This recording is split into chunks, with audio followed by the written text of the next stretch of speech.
Riyaho, everyone! Riyaho! It's Dad Day! Welcome, all fathers! Hello, fathers of the world! It's Dad Day! Hey, yo! Lock in! It's Father Day! It's Father's Day. But not actually. It's just time for me to date dads. It's Daddy Dating Day. Daddy Dating Day. How is everyone doing today? Riyaho. Hi there, Pepper. What's up? Hi there, Nana. Welcome. Hi, Julie. What's up? Okay, today's Dad Day.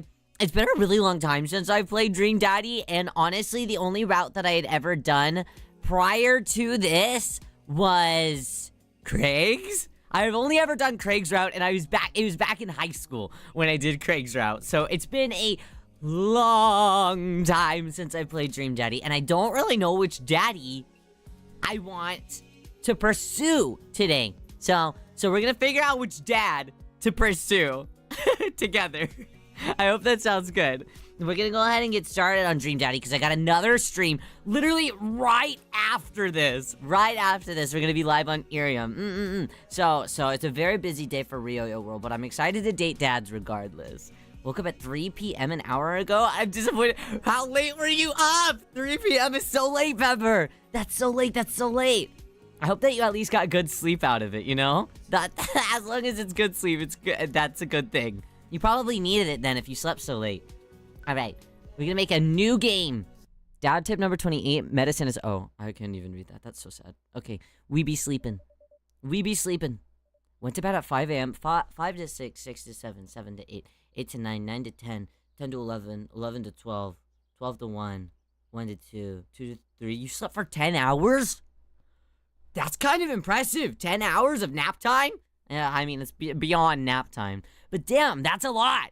That's a lot of nap.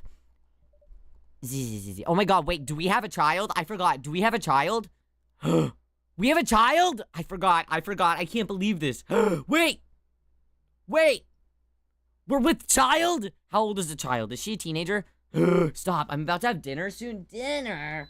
Riyo hasn't eaten food today. I had a silly drink though, and that's what matters, right? Right? All right. Let's see. Let's wake up. We'll wake up.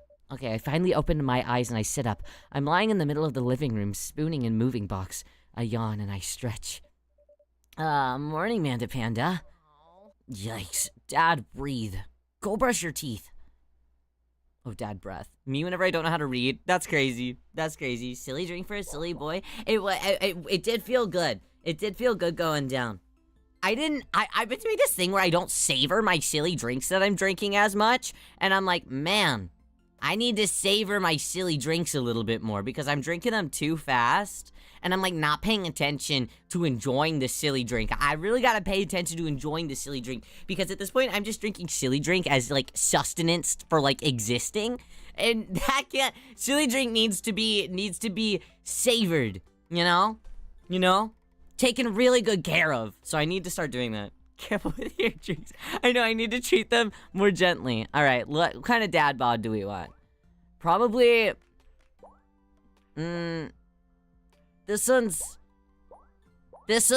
probably the dad bod we want, right? The dad already looks like... Are you calling me fucking bald? Are you saying that I'm bald? That's crazy. This one's a little too hairy for my desire. We'll have to go with this one. Yeah, that skin color's okay too. But that's real. No, it's not. Oh my god, wait, we can take off the hair. That's lovely. I don't want that. Okay, head shape. Oh my god. The dad character creator is so fun. Mr. Clean Riyo. No, not at all. Whoa, chiseled. That'd be crazy seeing a twink and then that's his face. The kind of chubby round cheeks is cute, right? That's kind of cute, right? Shadow. Oh, you. Blah. Hi there, Dana. How are you today? Welcome. Can I have pink hair? Let's go. Oh, me. I clicked on the hair, and I was expecting to see pink on his head, but it is just bald still. Help. Okay. That's not gonna. Okay. Okay. What hair is gonna be the best hair for Riyo? That's a cute hairstyle, but I don't really know if it's... Wait. I don't know if it quite... We gotta... Is there no, like... There's no, like... Extra cute twink hair. I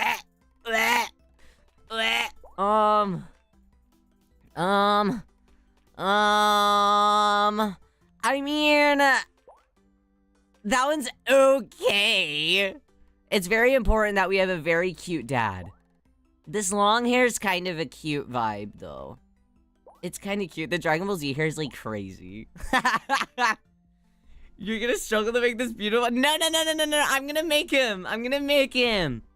He's gonna be really pretty. Mewing streak? Yeah, it'll be a mewing streak if that's my face. Oh god, okay, the hair, not that. It can't, man bun, just, I'll simply pass away. Maybe we just go with this. No, we can't. I'm gonna go with this, like, kind of floofy hair, even though it doesn't really look like mine. Are we gonna go with the floofy hair? It's at least, like, the same exact color as my hair, you know? At least that's an achievement in itself. Okay, eyes. Wow, okay, where's my eye color? I have, like, gray blue. Pure white is crazy, though. Okay, that's too blue. I guess this one's the best. Okay, sleepy eyes. Those are fun. Okay, we're gonna make a really handsome dad. You guys keep saying it's not possible, but we're gonna make him really cute. I'm gonna give these, like, sleepy eyes. I like the sleepy eyes. Okay, noses. Yeah, okay, we're getting somewhere. See, he's gonna be cute. He's gonna be actually cute. He's gonna be really cute. Hold on, we're cooking. Okay, I like this one. But I like that one too. I'm gonna go with this one. Okay. Mouths. Stop. Ew, what's wrong with you? Stop. Why did they make all of the lips like this? That's crazy. Ew. Stop. Okay. I might have to... Why is there no... Why do they all... We were cooking for just a moment. I've never seen someone make an actual decent dad. I'm gonna make a decent dad. My dad's gonna be decent. Where's eyebrows? Hello, facial hair? No, brows, okay. My dad's gonna be okay looking. He's gonna be okay, I promise. He's gonna be okay looking at the very least. I'm gonna give him these, like, okay, let's go back to mouths. These are really...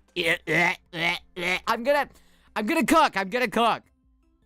It literally has to be that or this. All of the other lips suck. It's gross.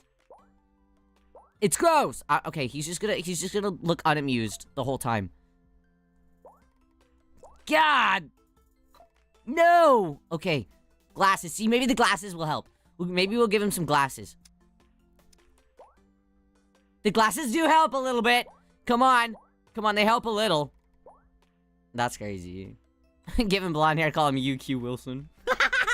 Stop. Okay, no. Okay, we're gonna give him little glasses. I think that he'll be possibly cuter if he has glasses. Okay, we gotta, let's give him some earpieces. Yeah. Okay, he's as good as we can possibly make him, I think. Here, let's try the different heads really fast. Wait. Hold on.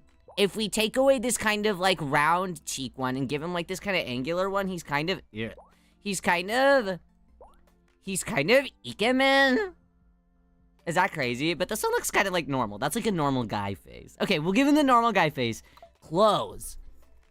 That shirt's crazy. If this man approached me, I would turn away. I would turn away. What's this vibe? Oh, okay. Maybe it's the piercings. I think the piercings with the glasses makes him look like a total dirtbag. So maybe we can't do that. All of the clothes options make him look like a dirtbag. One failed acting gig away from Wildlife Busby. That's crazy. Stop, he can't. He can't. He can't. Okay. Okay. Okay. I'm gonna, well... Okay. Let's go back to the piercings. Maybe it's the piercings, but the piercings are cool. But the glasses make him look cuter. Okay, wait. Okay. Okay, is this it? Is this it? I think, okay, hypothetically, I enjoy the glasses. But I think the glasses plus the piercings makes him look like a total tool. So I can't let that happen. Our dad can't be a total tool. So, it's one or the other, and I think that the piercings make him just a little bit cooler than the glasses do. Because he needs the piercings, right? Well, does he? No, the glasses still make him look like an asshole. Okay, yeah, it's the glasses. Okay, he can't have them. Yeah, cheating Rio. Me in a different universe, but I'm like evil. No, he has to have the multiples. Yeah, that gives him a little cool edge. Okay. Okay. Is this our dad? Let me look at that other notes that I was contemplating. Yeah, no, it's gotta be this one. Okay, this is dad. Looking good, daddy. That's father. Name that dad. Well, I don't really want him to be me. Honestly. But we'll have to call him Rio, right? Last name Otoharu. Okay, okay. We're that dad. That's us. Yeah, we can't even have face moles. That sucks. I want face moles. Peter Weller actually has a PhD in history. Who is Peter Weller? Who's that man? Okay, did he fall asleep packing? I got most of it done, I think. Searching around the room, it looks like I did a pretty good job. Every box is sealed except for one. Wait, straggler. What's in it? Looking into the box, I see a bunch of old photos and little photo albums. Whoa, I haven't seen these in years. I pull out one of the dusty albums from the top pile and we begin looking through it. Walmart Rio? It's not even Walmart Rio. That is Hot Top. No, that is Spencer's Rio. That is that is Rio, age 40, still shops at Spencer's Rio. That is that Rio. I've never shopped at Spencer's in my life, by the way. I would like to clarify this, just so there's no questions, no and if, but, ors. I'm not a Spencer's guy, alright? Alright. If I want something edgy and cool, I'm gonna go, well, I don't buy things that are edgy and cool. So what I'm saying is, I don't smell bad and I don't shop at Spencer's, is what I'm trying to get at. Okay, thank you so much for your time. That's the coolest baby I've ever seen. The only way your father... Yeah. The only way her father and I could get you to stop crying was to put the sunglasses on you. And she makes that face? That's silly. But whenever we tried to make you take them off, you'd start crying again. You spent the first 2 years of your life with sunglasses. That's crazy! That's crazy. 18-year-old me bought a toy... I can't even imagine buying... What in like a pub? Taking something up to the red... I think I would just simply pass away. I think I'd simply pass away. Taking something up to the register and be like, please, check this out for me, please. Yeah. I couldn't do it. I think I would actually die of embarrassment. I'd rather be burned at the stake. I would.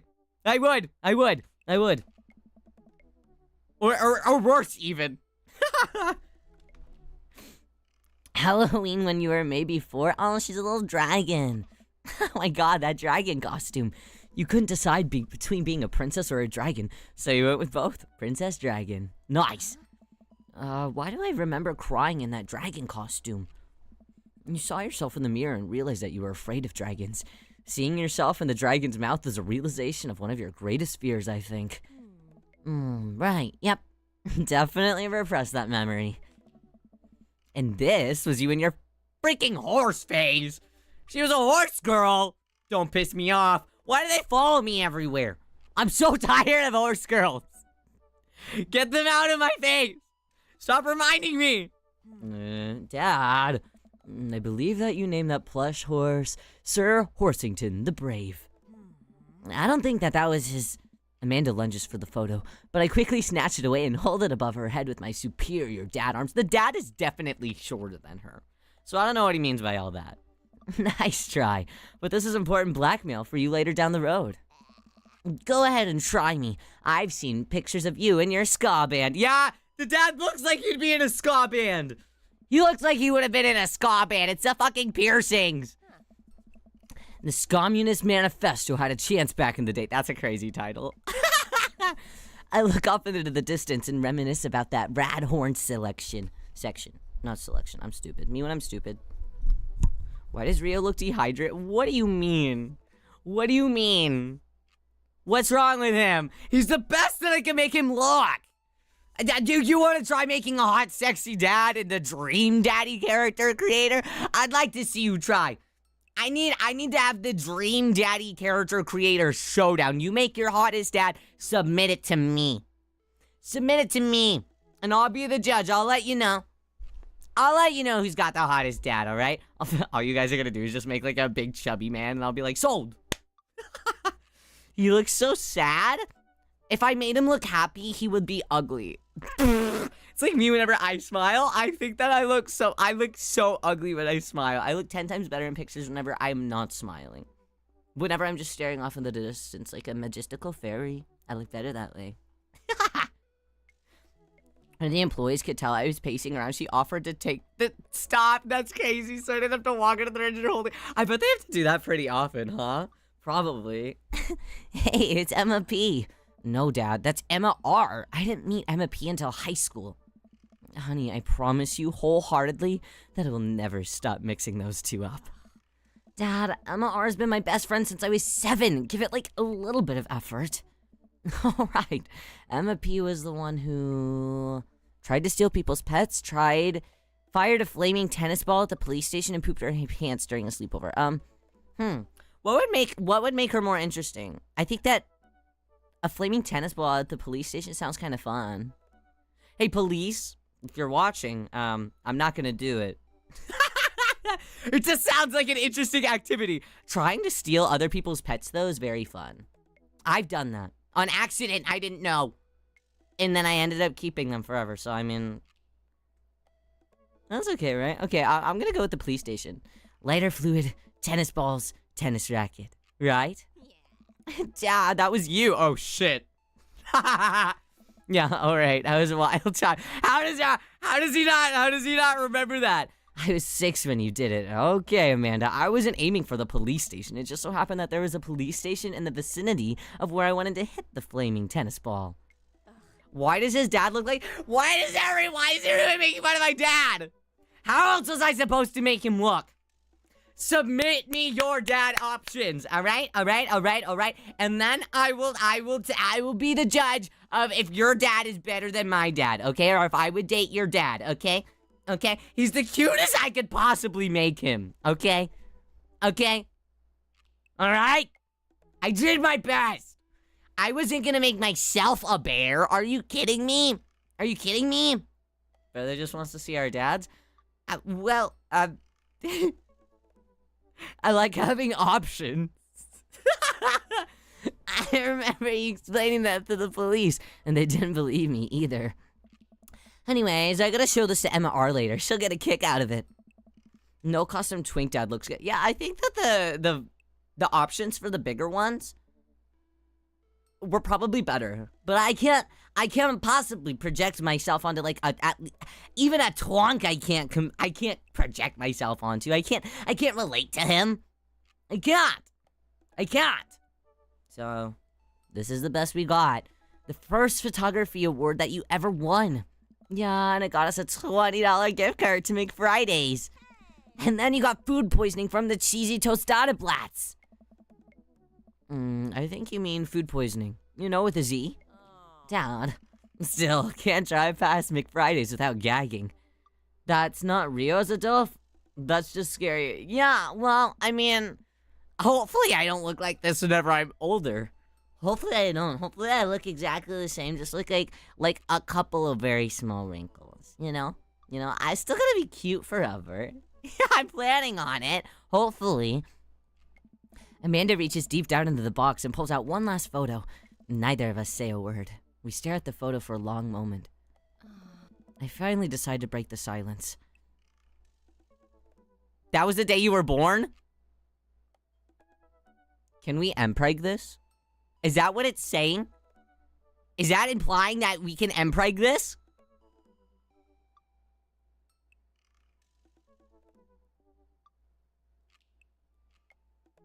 Should we? Should we? That's crazy. You chose a transmit. Oh, could you have changed it? I had no idea. Okay, worm. Worm, cool. Cool. Cool. We'll adopt her still, though. It's kind of a funny story. The day we brought you home, we got into a car accident. It wasn't anything big, just a little fender bender in the parking lot. But of course, I wasn't freaking out. And the little old lady who crashed into us was freaking out. I didn't know what to do. But your father, oh man. He holds my hand and looks at me directly in the eyes. The calmest I've ever seen him, and he says, "It's okay. It's all gonna be okay." Damn. Damn. He was right, you know. I stare at the picture for longer. Maybe too long. I miss him. I can't even imagine what it must be like for Amanda. She pats me on the back. Come on, Pops. We gotta finish packing. The moving van won't wait forever. You're right. Amanda and I pile into the car and take one last look at the old house. So many memories here. Hard to believe your father and I brought this place almost 20 years ago. Hey, remember when oh my god, I read that as I read that as sharded. I was like, girl, that's crazy. Why would you bring that up yourself on your own volition? Remember when I shattered the front window playing catch? You always very strong arms. Hey, remember when I shattered the other front window pretending to be a robot who breaks windows? You're a very imaginative child. Remember when I broke the back window? We get it, Amanda. You break stuff. And there will be plenty more stuff for me to break in the new place. Memories to make and stuff to break. You ready? We sit in silence for a moment and I watch my daughter grow up in this house. I'll forever hold a place in my heart, but it stings a little bit to leave it behind. I'm ready. The moving van begins to pull away and I get the car into position to follow it. I watch our house, our old house, disappear into the rear view mirror. And so what? And so, sell me on a cool new pad. I clear my throat and I do my best cheesy announcer voice. Nestled in a beautiful, scenic downtown Maple Bay, our new home features... Honey, have you ever had dirty clothes? Most of my life, yes. Well, worry about that no longer, as our new place features machinations that will not only clean your clothes, but dry them directly thereafter. An upper-class luxury, I fear. The concept of clean clothes is no longer in the hands of fat cats upstairs, sweetie. Anyways, it's also smaller than our last house. Ah, cozier, one might argue. Very true, very true. Good spin. I think it's great. Won't we be closer to a lot of the cool stuff that we can walk to? So I don't have to waste gas? I mean, trying to park downtown is, you know. Amanda, you know that you're gonna have to learn how to parallel park at some point, right? Oh no, parallel parking. Guys, parallel parking is a scam. It is a scam. I tried to do it a couple times. I always hit the cones. Early age, I knew. I was like, this is not for me. Not for me. Not for me. I'm gonna pay people to drive me around forever. Forever. Skill issue? It is, yeah. It is. It's a skill that I will never unlock. And I'm at peace with that. Until I turn like 30 and then maybe I won't be at peace with it anymore. Because then maybe I'll just be embarrassed. But for now I just feel like a little bit of a passenger prince. There you go. That's the word. I almost got into a car crash like 15 minutes ago. Nah. Be careful. Icy rain and not a landmark. Icy rain. That sounds like it sucks. Is there a way to stop that? Probably not. No. Not gonna happen, Pops. I think someone needs to do a 3-point turn on their attitude. I don't know how to do that either. She's just like me for real. Have you met the neighbors yet? Not yet, but the neighborhood seems pretty quiet. Everyone's gay in the neighborhood! So you won't have to chase down any rowdy teens off your lawn? You are the very teen you mock when you say that. In my last year of high school, I'm practically dust. Yeah, you're a real... Don't you dare. Senior. Me? I feel old too. Dad, I know where this is going. Citizen. I'm just gonna ignore that. But I won't forget it. So, what's item number 1 on the new house agenda? Well, first we'll need to forge a path throughout the solid wall of boxes that's blocking out the living room. I still have to install the washer and the dryer, and we need to go grocery shopping. Pops, cool your jets. You have to promise me that we're gonna take a break and explore the neighborhood. Okay, you're right. We'll get some work done and then check out the area. Alright. Our house is pink! Yay, pink house, pink house. Almost got in a car crash and still showed up to stream a real video. Right. Not as dedicated. Start of the cloudy with a chance of meatballs machine. Stop. Subway trying to get a Googling pretzel. What's a Googling pretzel? Are they having a collab with Google at Subway right now? Googling pretzel. Is it like the Google colors? That pretzel? Interesting.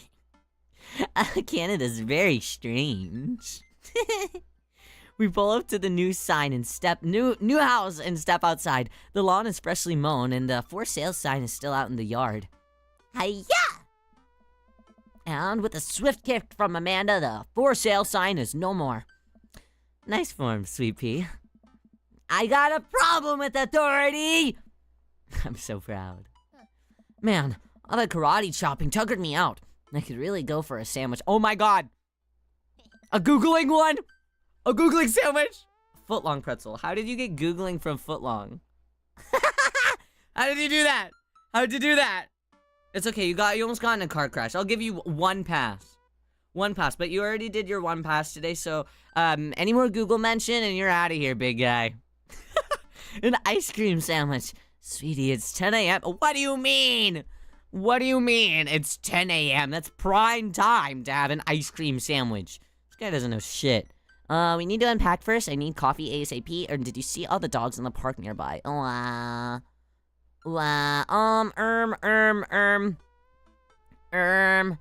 Dogs. Dogs! You know it. Thank you for moving us to an area where the dog-to-person ratio is very high. I only want what's best for you. Yeah. I hope you're prepared for the frequency at which I interrupt conversations to yell, "Dog!" to rock it way up. She's so cute. She's so cute and fun. I mean, you already do that a lot already. Hey, it's a dog! Wait, false alarm. It was just a funny shaped rock. She's so cute! If you want to see real dogs so bad, let's go to the park around the corner. Park time. Oh my god, who are we gonna meet at the park? Which man are we gonna meet at the park? Yeah. I wasn't looking, probably why I almost crashed. That's really impressive. That's kind of skillful in its own right. Amanda and I begin a stroll throughout the neighborhood. I can't believe how beautiful it is outside.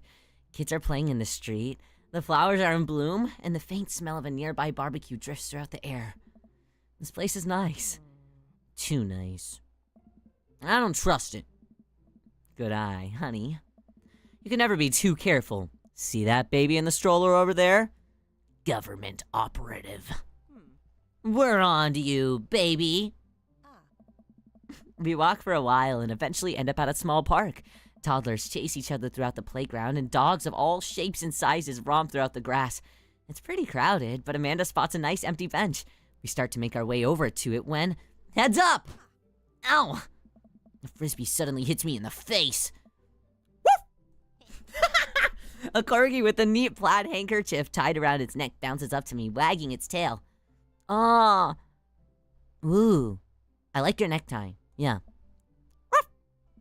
He runs around in a circle and nudges my leg. My leg with its nose. Oh god, this is the cutest dog! Impart me with your wisdom, tiny dog. Exactly. It's the dog of wisdom. Come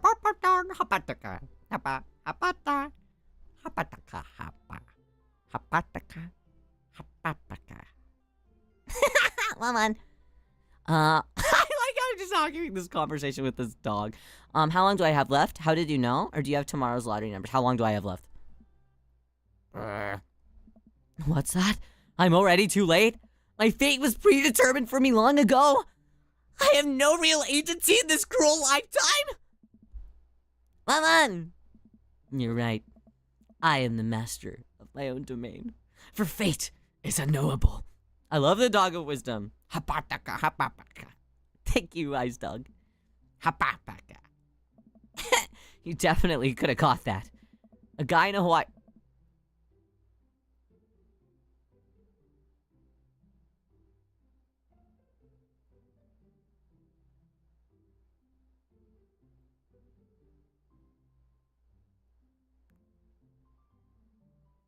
He's... I mean... Stop! Not all of you! Not all of you!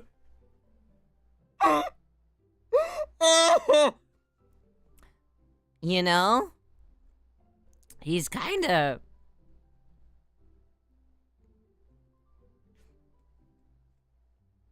Yeah.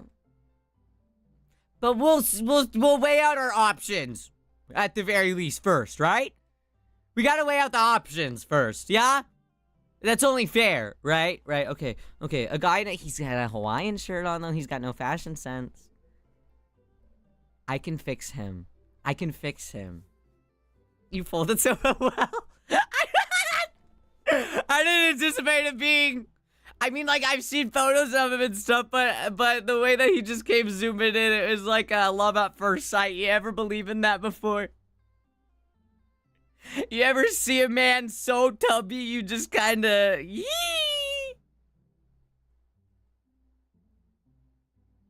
The guy in a Hawaiian shirt jogs over to us and takes the frisbee from me. Whoa. You know... oh, wait, hold on. You know, frisbees are traditionally caught with your hands, not your face. He wouldn't sound like that. He wouldn't fucking sound like that. How would I make him sound? He looks like he'd be maybe a little goofy. You know, frisbees are usually caught with your hand. Well, okay, whatever. No fashion sense? Walks away like a sad ant. Oh, wait, yeah, you already... Don't you primarily wear, like, Hawaiian shirts? Deep voice Riyo? I'm full of surprises. But it doesn't suit him. It would suit someone else, you know? You know? Hi, Kyo. How are you today? Scooby-Doo, stop. Wait, how does Scooby-Doo even sound? I used to be able to do a pretty mean Mickey Mouse. I wonder if I still can. Well, traditionally, you're not supposed to aim for people's eyes.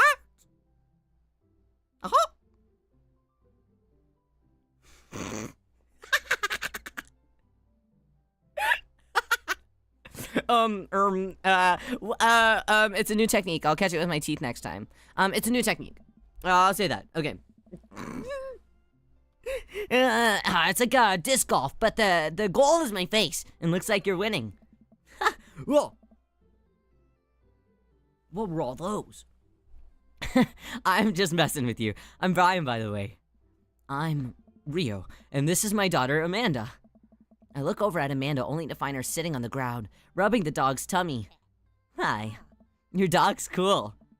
Old Maxwell sure does love attention. It's great to see another father and daughter out here on such a sunny day. Where's yours? Brian gestures over to a grassy knoll, where a young girl sits on a checkered blanket. She's reading a book bigger than her head. She puts it down and heads over to us. She's so cute. Wait, she's so cute. Ow. And this is Daisy. She's reading the Brothers Karamazov. Her teacher tells me that she has the reading comprehension skill of a high schooler. How old is she? 10. Whoa! She's a precocious little youngster. Whoa.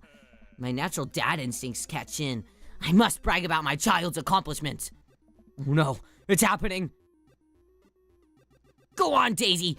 Tell him about yourself. That's my girl. Amanda, get in there. Okay. Stop. Okay, we both have 80 HP. Wait. What's DHCR? Item, what are my items? Spelling bee photo. Fumbling through your phone. You managed to pull up a photo of Amanda winning her 10th grade spelling bee. Wow, congratulations, Amanda. Daisy's getting prepped for her annual spelling bee right now. Hopefully, this will be her 3rd win in a row. Fuck! Yikes, you lose 5 HP. Damn it! Daisy just started a weekly chess club at her elementary school computer lab. Chess! I've never learned. She's the president, too, of course. Damn! Dang, my high school doesn't have a chess club or a computer lab. You lose 10 HP. Fuck! I didn't even have a chance. Okay, 65. He's got 80. Fuck. What does this mean? DHTR. Can't switch daughters. Damn it! Okay,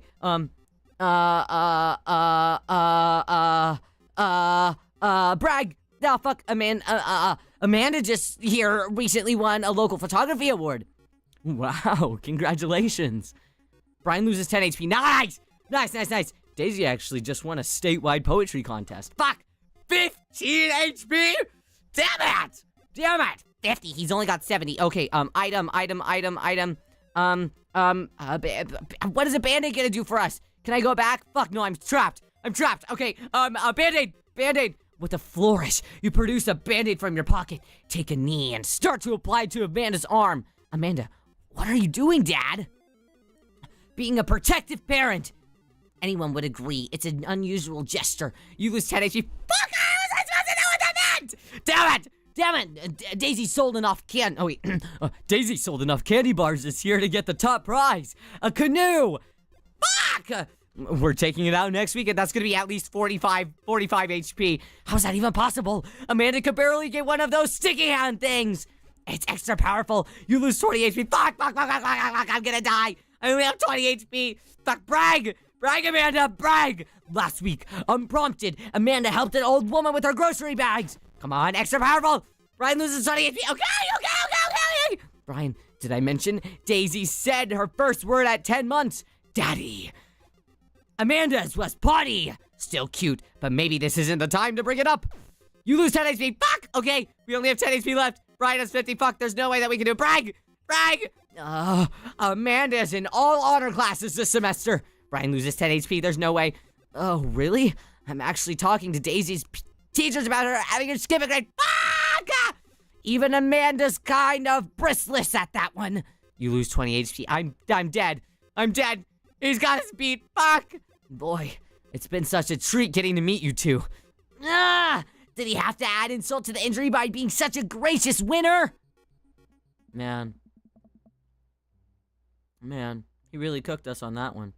So what I'm learning is he's a great guy.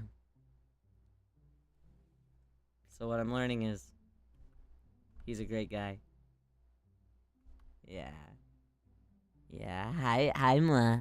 No, I'm not winning. But I met this handsome dad. He's kind of fun. So I take it you guys are new to the neighborhood. We just moved in. Do you live around here? Yeah, we live in the cul-de-sac down next to the coffee shop. I want to live in a cul-de-sac next door to a coffee shop. What a coincidence. That's where we live too. Small world. Yeah, Daisy and I are in that little ranch-style house on the corner.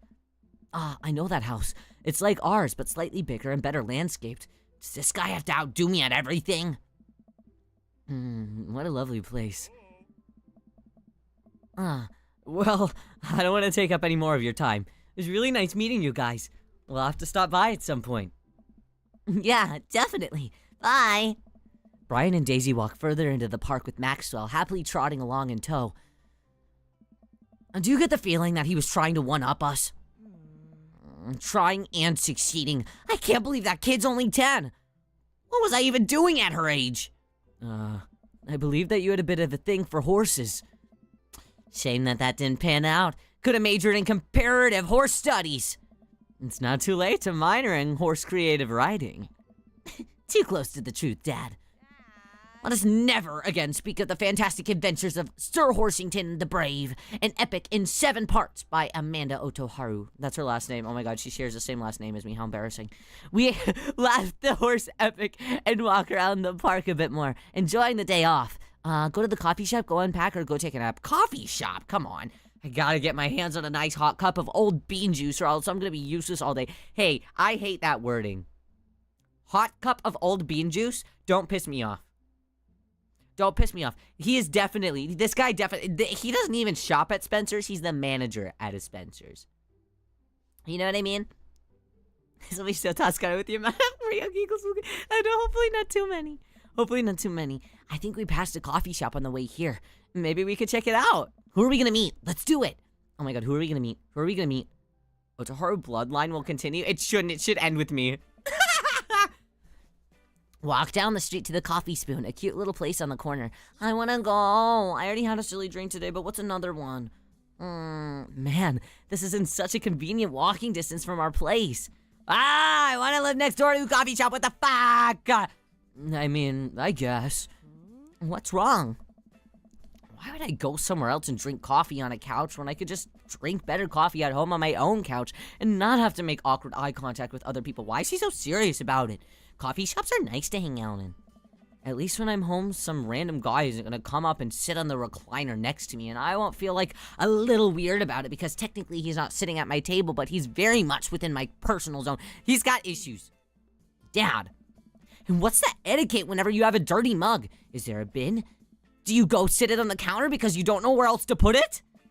Or do you leave it there and feel your face flush hot with shame as you consider the possibility that there is in fact a bin somewhere just out of sight and now you're the jerk that left their mug? I kind of do feel like that whenever I go to this bakery cafe that I go visit at sometimes. I'm like, do they clean it up? Do they not? They have a spot where you can put the stuff, but no one ever does, and I always see the people come and pick up the stuff and clean off the tables anyway, so I'm like, well, what's the truth? I don't really know what to do. No one ever really told me. So I always clean up after myself just in case, but like, is that what I'm supposed to do? Because everybody else leaves it. I go there a lot, and everybody always just leaves all their shit. I'm like, am I supposed to leave my shit? Am I their favorite customer because I pick up my stuff? I just don't know. I just don't know. Dad, are you just afraid of meeting new people? Well, yes. Yes, Amanda! We walk inside.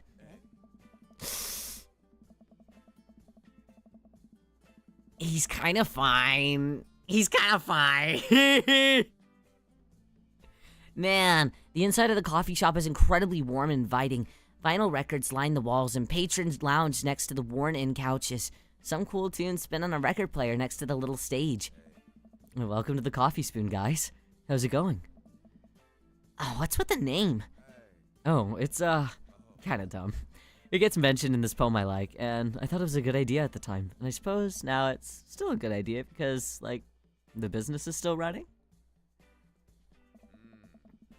But people ask me that question all the time, and I give them the same answer every time, and now I'm standing here rambling, and I'm sure that we're all getting more and more uncomfortable the more I keep talking, but, man, we're in it now, and I just can't stop. He's fun. I like him. I like him. So, what'll it be? I scan the chalkboard menu, and I'm immediately overwhelmed. I'll have a... Godspeed You Black Coffee. Stop! Good reference. Good band reference. Godspeed You Black Empire reference. Okay. Ice Tegan and Sarah. Stop. Stop. Try Antword. That's so funny. That's so funny. I don't really like black coffee, though. But I don't really want iced tea. I want coffee. I guess we'll go with the black coffee. Just because I like the band reference. I think that's funny. Okay. A classic. Nice! No, I don't get it. Shut up! Shut up! Shut up! Shut up! I don't get it. Yes, we do. Stop acting so fucking coy, you loser. It's a band and it's a good one. You fucking dweeb. Jesus. Okay. Sorry. I'm a music snob, by the way. Well, it's a pun. Godspeed You Black Emperors are really amazing and influential progressive rock band known for their sweeping sound games, and... I'm doing the thing again. But coming right up. And for you? I'll have a macchiato to Marco, please. Cute. Coming right up. Do you want that in small, medium, or Biggie Smalls? Medium. Wait, is Biggie Smalls big or small? I should change that, shouldn't I? Matt says to making our drinks, and Amanda and I take a seat on one of the couches. What's his deal? What's your deal? What's your deal? What's your deal? Let the man make his puns. They're cooler bands than you listen to anyways. Yeah, shut the fuck up! No, the way that the dad looks, he looks like he would literally listen to all of those bands. I'm confused. Are we in Oregon, by the way? That'd make a lot of sense. Hey, ska was cool once. Well, yeah. Maybe you'll like him since he's into music too. I think maybe so. This couch is pretty comfy. Maybe not comfier than our couch, but it's alright. Good lumbar support, and you sink right into it. Okay. So it's comfier than our couch. Amanda nudges me. And this place is right next to our house, and that guy seems not only cool, but also just as uncomfortable with talking to other people as you are. You should totally become friends with him. I don't know. Come on. What do we say about meeting new people? I can't meet new people if I always stay inside and also don't go outside and also don't talk to new people. See? We're making progress. Matt sets our drinks down on the table and I immediately burn the roof on my mouth. That's what you get for ordering black coffee that is hot. Get iced coffee. Are we gay or are we not? Get iced coffee. Okay? Okay? We don't drink hot coffee. Drink iced coffee. You fucking loser! Jeez, maybe this wouldn't be a problem if you just get an iced coffee. Just get a caramel macchiato or something. Jeez, good one. Hi, we're new in the neighborhood. I'm Amanda, and this is my dad, Riyo. Oh, right on. Pleased to meet you both. You ought to come by when my daughter's hanging around the shop. You two might get along. Yeah, I'm sure we'll maybe come in from time to time. Amanda kicks my leg from underneath the table. I'm sure we'll be in here a lot. You know what? Let me get you guys' opinion on something. Matt goes into the back and comes out with a fresh plate of something that smells amazing. I'm working on a new banana bread recipe, and I need help coming up with a name for it. Well, I think that we're gonna have to have a taste test first so we can, get the full flavor profile of, and really appreciate the flavor sensations of, Amanda nods vigorously. She knows this game. Yeah, we need to give that nana bread a taste if you want us doing some free creative labor. I think that would be that would be commensurate with the I think that would be commensurate with the yeah, I've taught her well. We've trained for this day. Okay. I was just gonna give you guys free banana bread anyways. Hi there, time, welcome. Did you know that the voice actor for Matt is a mystery? Because I'm the voice actor for Matt. I'm lying, I'm not. But really? Is everyone else like credited? They baked me into a bread? Oh my god, stop, they did! They did! Wow, we might as well just call the bread Rickroll 92. Real hot coffee is so black. It's so, like, what is the point? It's so, it's much better. Even just plain black coffee, it tastes better whenever it's iced. You know? Right, yes, that. Matt serves us each a piece. Amanda and I happily chow down. This is amazing. Thanks. The secret ingredient? It's bananas. So, any ideas? I'm stumped. Well, I think I might only be able to give you dad band puns, but I'll give it a shot. Banana bread Kennedys, grateful banana bread. Right said banana. These all suck! These all suck! By the way, I'll go with right said banana bread. Like, right said Fred, but now it's about banana bread. I think that the youngsters would like it despite not getting it. That actually has a nice ring to it. That was the best one! That was the best one! They all sucked! Really? Yeah. Right said banana bread. Strong decisions? That's art, baby. I wanted to say baby because I thought that it would sound cool, but once I said it, I realized that it just doesn't sound good coming out of my mouth, and maybe I should just leave saying baby to the professionals. Wow, he called us baby. That's kind of... that's kind of... just kind of... enjoy your coffee.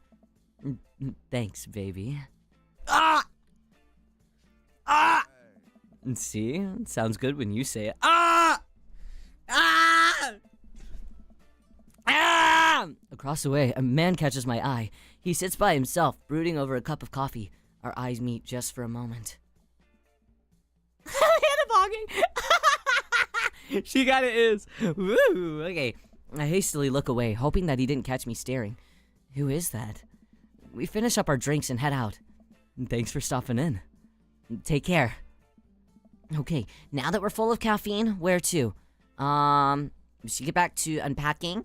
Yeah? Okay, unpacking first. I've got a lot on my plate right now. Did you know that moving is one of the biggest sources of stress for adults? Is it right behind the constant fear that you smell bad and everyone's too polite to tell you? That one is a real fear, though. I always feel like I smell really bad. People never tell me I do. They ask what's going on. We're dating fathers. We're dating dads today. It's a dad dating game. We're in the DADVERSE right now. Do I smell bad? Amanda gives me a whiff. You're fine, Pops. Let's go home. All right. Be generous and kind to everyone. Dad tip number 85. So true, so true. Daddy Maxine. Getting my daddy on. Is that why you say you smell first before anyone else? Well, I mean, as long as I'm aware, you know, if I let everyone know that I'm aware that I smell bad, then no one else will tell me, you know? But also sometimes people say, like, you smell yourself stronger than, like, other people actually smell you. But maybe people just say that because they're trying to, like, lessen the blow. I have no idea. I'll have to look into, like, actual science of it, because I don't know, you guys. It sounds fishy. I get to work unpacking the various boxes around the living room. A couple hours pass, and I get some good work done. The washer-dryer unit is both washing and drying, and we can actually walk through the living room without tripping over boxes. First visitor already? I walk over to the door and I open it. Who's here? Hello? A handsome... Not this guy! Not this fucker! Not this fucker! A handsome, clean-cut man stands at my door, brandishing a plate of cookies. Not this fucker. Not this guy! Not this guy! Why do people say that they/others smell but noses run? Isn't that a little... But noses run? What do you mean? Like snot? You get used to your own stink? I hope that I'm never used to my own smelliness. I hope that that's not the case, because then I'll really never know if I'm smelly. And I really need to know that I'm smelly. What's your beef? Do you know this man? Do you know this man, Pepper? This man killed my child. He killed my child. No, he didn't. He hasn't killed anyone yet. Yet. Also, he looks the way that he does. I don't like him. I don't like him. You gonna go walk in here wearing a polo? Don't piss me off. Don't piss me off. A polo? Like, do we respect ourselves? Sorry to the polo wearers of the world. He looks like his name would be Carlos and he owns a tennis ball court. Close enough. Close enough. Honestly. Hello? Nice. Oh, where are my manners? My name is Joseph. I'm your next door neighbor. I hate him. Oh, yes. Hi. I'm Rio. That's what my name is. He looks like he calls the cops. He looks like he... I can't say that. I was about to say he looks like he... He looks like he sleeps with the cops. He sleeps with the cops. He's that secret gay relationship that has a cop in it from the wife, you know? You know? That's the energy that I'm getting from him. Bro, I mean, are you gonna tell me that I'm wrong? Is that not what he looks like? I saw the moving van and I thought that I'd bring over some cookies. My daughter Christy wants me to let you know that she baked them herself. He looks like he wears socks to bed. Horrible. Horrible. Joseph leans in and whispers, don't lean in and whisper anything to me. But between you and me, all she did was sprinkle in the chocolate chips. We both share a laugh. Kids, right? No. Wow, cookies, huh? So nice to meet you. Joseph hands her the plate of cookies with a smile. Well, thanks for the cookies. Amanda disappears with the cookies. Amanda, come back. She's gone. That's my daughter. Her name is Amanda. She's a charmer. Daughters are tough. And sons are also tough. Children in general are just tough. I hear that. I mean, there'd have to be something wrong with you to try and raise more than 2. I have 4 kids. Bro! What have you done? Yeah. Oh. I meant... Don't worry. You didn't mean to be rude. Oh no. This is the first neighbor I've met in my social life. It's already in a tailspin. I wonder if it's too late to move again. Yeah. Okay. Is the missus around? That's crazy. He looked at me and thought that I was... Sure. Okay. Alright. Mister, actually. And, no, not anymore. He died. Damn! He just goes, oh, bummer. Sucks. Oh, I'm sorry for your loss. No, it's alright. Wow, this is uncomfortable. We stand there quietly for a moment, acutely aware of how awkward we both made things.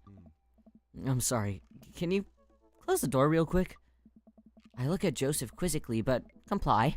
After a second, I hear a knock on the door, opening it. I see Joseph standing there with a huge smile. Hey, I'm your new neighbor, Joseph. I promise not to talk about your dead spouse. Fuck! Fuck, dude. Read the fucking room, dude. That's crazy. That's crazy. I'm throwing a barbecue for the cul-de-sac, and I'd love for you to come by and meet the rest of the neighbors in our community. What do you say, pal? That sounds great. My daughter Amanda and I would love to stop by. Also, 4 kids is a perfectly normal amount of children to have. We shake hands to seal the deal. Well, neighbor, I'll see you at 3 p.m. sharp on Saturday. Sure thing, neighbor. Joseph starts walking away, but stops to think for a second and turns around. Hey, in all seriousness, raising a kid on your own can't be easy. If you ever need to talk about stuff, I'm the youth minister at the church down the street. Oh, I don't know, I wouldn't really consider myself a youth. Nice. You look pretty young to me, but suit yourself. And with that, Joseph's gone. You seem nice. Amanda walks back into the living room, crumbs on her face and cookie in hand. That was the smoothest recover I've ever seen, and I should be taking notes. See? You're already fitting in great. Where'd those cookies go? They're gone. I'm sorry. If it makes you feel any better, they weren't very good.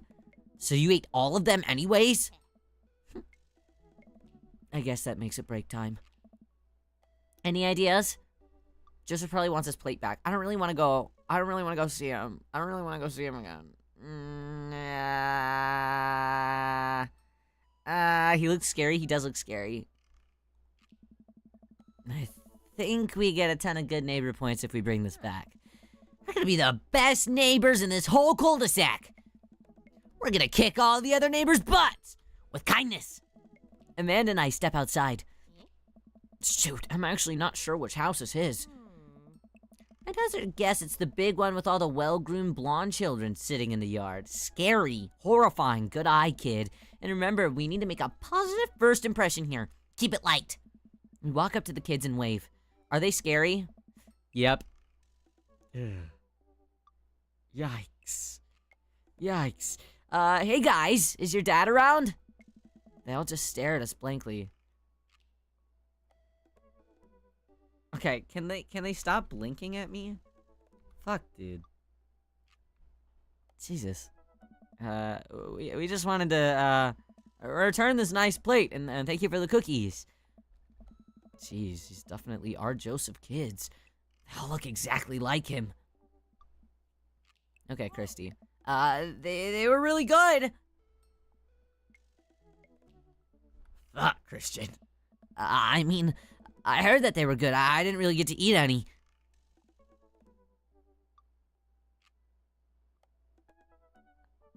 I chuckle nervously. Yikes. Well, okay, we're just gonna set this down on the ground and real gentle and then back away slowly, right, Dad? Right, that's what we're gonna do. The kids' eyes bore into us as we scurry away. I can feel their gaze on my back as we even approach our house. Fuck. They're scary. Hi there, Celine. Welcome. How are you? Having a separate Christian and Chris is crazy. Yeah, right? You hate your kids. I need to get something off my mind of those carbon copy kids. I need to rest my eyes. Is it nap time? You've been awake for what, 3 hours? Yeah, sure is nap time then. It's 3 hours too many. Alright, as we're walking home, I hear heavy footsteps come up behind us. Riyo, bro! I turn around and I'm greeted by a familiar face jogging onto us. Craig! Craig! Bro! Holy, wow. I haven't seen Craig in... Yeah, you know? Hi there, Yuito. I don't know who my top pick is yet. I don't know. Matt's in the running, but last time I played this in high school, I picked Craig. And I'm afraid he might win my heart again on accident. He might. I don't know. It's been too long, dude. Yeah. Wow, you look great. Yeah, I cleaned up my act. Cleaned up his act? Are you kidding me? He's ripped! Yeah. Amanda, this is my friend Craig. We went to college together. We were roommates for a while too. Roommates. And they were roommates. Oh my god. Amanda, dude, you probably don't remember me, but you're so big now. Hello. And hello, cute baby. Oh, thank you. Last time I saw you, I think that you were about her size. This is River. Say hi, River. He picks up her tiny wrist and waves it around. River gurgles happily. Are you... Oh my god! Dimmel! Just thought I'd pop by for a bit before we... Dimmel, take care of yourself before work, okay? Don't work too hard today, okay? Take lots of breaks and be gentle with yourself. I love you. Thank you so much. Thank you so much for rejoining in our members. I appreciate that. Mwah. Are you babysitting? Nah, dude. River's my kid. That's crazy. Man, it has been a long time. Feels like 1 minute we're rolling up to exams with bad hangovers, and then the next, we're both fathers. Where have you been, man? I was working out in California and just relocated business back to Maple Bay. No kidding. Amanda and I just moved to this side of town. How's Smashley doing? Oh, I mean Ashley. Ashley is her name. I don't know. She actually still goes by Smashley. And actually, we got divorced last year. Oh, dude, I'm so sorry. That's old news. We take turns taking care of River and the twins. It's all copacetic. Copacetic?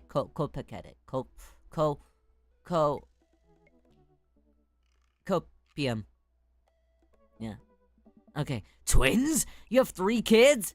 Ain't life something, bro, right?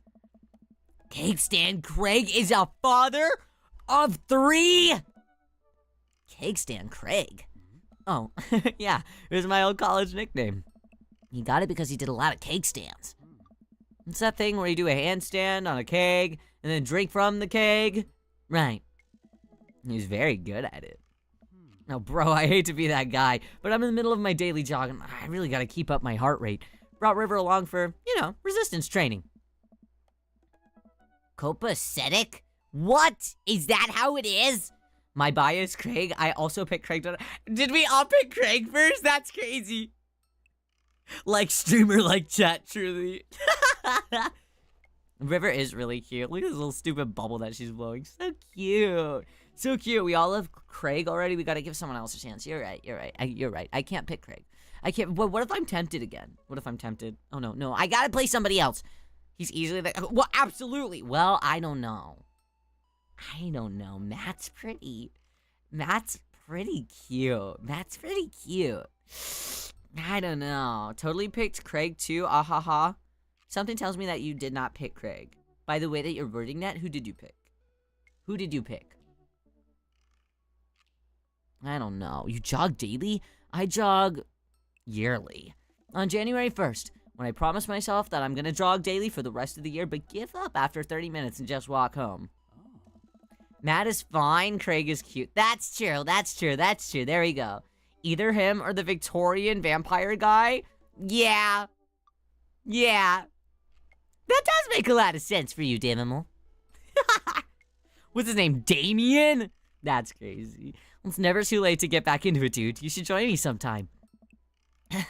I don't know. Come on. It'd be fun. We could grab breakfast afterwards, catch up. We could do like a bro lunch for the good old days. Alright, sure. Sounds great. Great. Let's get going soon. I better get moving. Good to see you guys again. Craig gives a little wave and puts his earbags? Okay, okay, we're at the extreme. Earbuds back in and jogs off. I can't believe Craig is ripped and has kids. I'm reeling. Why is that? The Craig I knew is not fit to be responsible for any living thing, including and especially himself. One time, I watched him drink an entire jar of marinara sauce for dinner. Is it because my male wife is Commander Connor? I wasn't gonna say shit. But yeah. Amanda, he opened up a new jar of marinara sauce and then drank it like it was a thing normal people do. It was unholy. And then I asked him what the hell he was doing, and he said, and I quote, "It's basically a smoothie, bro." I mean, technically, he's not wrong. He jogs! He was jogging! He's like a totally different person. Anyway, we better get home. I'll have plenty of time to reflect on how old I feel later. Okay, Amanda and I flop down on the couch. Amanda has to shove some empty boxes out of the way before that she can sit. Too bad we're gonna be putting my stuff right back into these boxes in a few months. No, don't say that. Dad, it's gonna be okay. I'll be fine. I know. It's just, you're my little girl. It's gonna be weird not having you around. It feels weird being a father. Now I'll come visit, and I'll text you every day, and I'll take a lot of pictures. I mean, obviously, I'm a photography major. You promise? Of course. Are you gonna be okay by your lonesome? Well, yes, I'm about to marry a new dad, so I'll be good. I'll be good. Okay. Oh, come on. I'll be fine. I'll get a dog or something. A dog! Forget art school. I'll stay for the dog. Is that what it's gonna take? Medium-sized dog, handkerchief around the neck, and I get to name it. That's what it'll cost for me to give up my dreams. I'm a woman of simple wants and needs. Well, dog is a lot cheaper than college. Amanda laughs, and suddenly a pile of envelopes slides to the mail slot. Speaking of college, Amanda darts over to the envelopes and shuffles through them. She pulls out one and throws the rest back on the floor. This is from McGowan College of Art and Design. Open it. But I'm scared. It's just an envelope. Yeah, it's like my entire future. No big deal. She takes a deep breath and rips the letter open with her teeth. We have a letter opener, but okay. I hold my breath while Amanda's eyes dart back and forth, scanning the letter. What does it say? The admissions committee has reviewed your application, blah, blah, blah, blah, blah. Her face drops. Regret to inform you that we're unable to offer you admission to McGowan College of Art and Design. Amanda throws the letter on the coffee table. Oh, sweetie. It's okay. I kinda saw it coming. I knew I shouldn't have put all that experimental stuff in my portfolio. Their admissions officer told me that they just wanted to see portraits or whatever. I pull Amanda in for a big hug. You're an amazing photographer. I know how much work you put into your portfolio, and some other school's gonna want to snatch you up for sure. Yeah, I know, it's fine. Are you actually fine, or are you just saying that? I'm fine, really. Her face says the opposite, but I probably shouldn't push her on this. Oh, and before I forget, Emma R. and Emma P. are sleeping over tonight. So, you need me out of the way because I'm painfully uncool? I'd choose more delicate phrasing, but yes. Well, I'll have you know that I conveniently already have plans for tonight. So, you'll have the place for yourself. Yeah? What are your plans? Quickly, think of plans.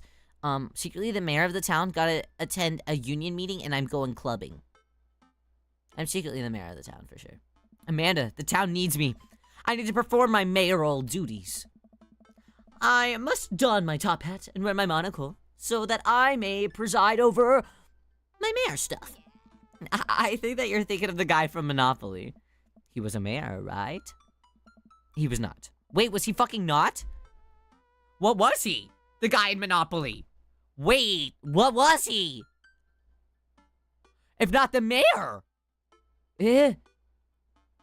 Luckily, my sickness is almost gone for now. I'm glad to hear that time. Please, please, please, rest up, rest up. Thank you for hanging out. He's just a capitalist. Damn.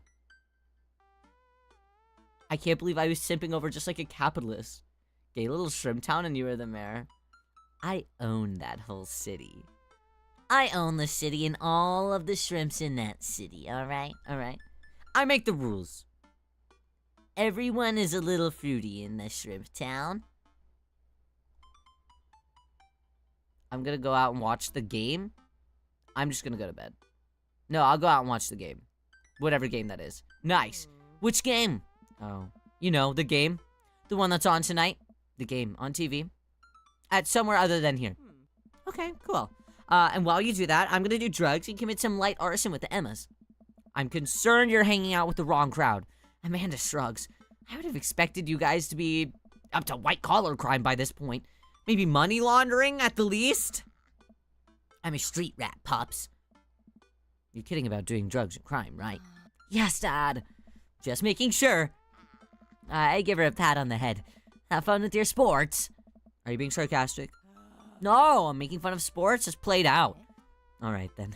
I do some light cleaning around the house, and I decide to clear out right before Amanda's friends arrive. Before I leave, Amanda stops me. Back dinner? What did you have for dinner? Don't forget that you have the meeting with the English teacher tomorrow. Oh, right, Mr. Vega. Yep, totally remembered. I'll be there. How are you today? How are you today?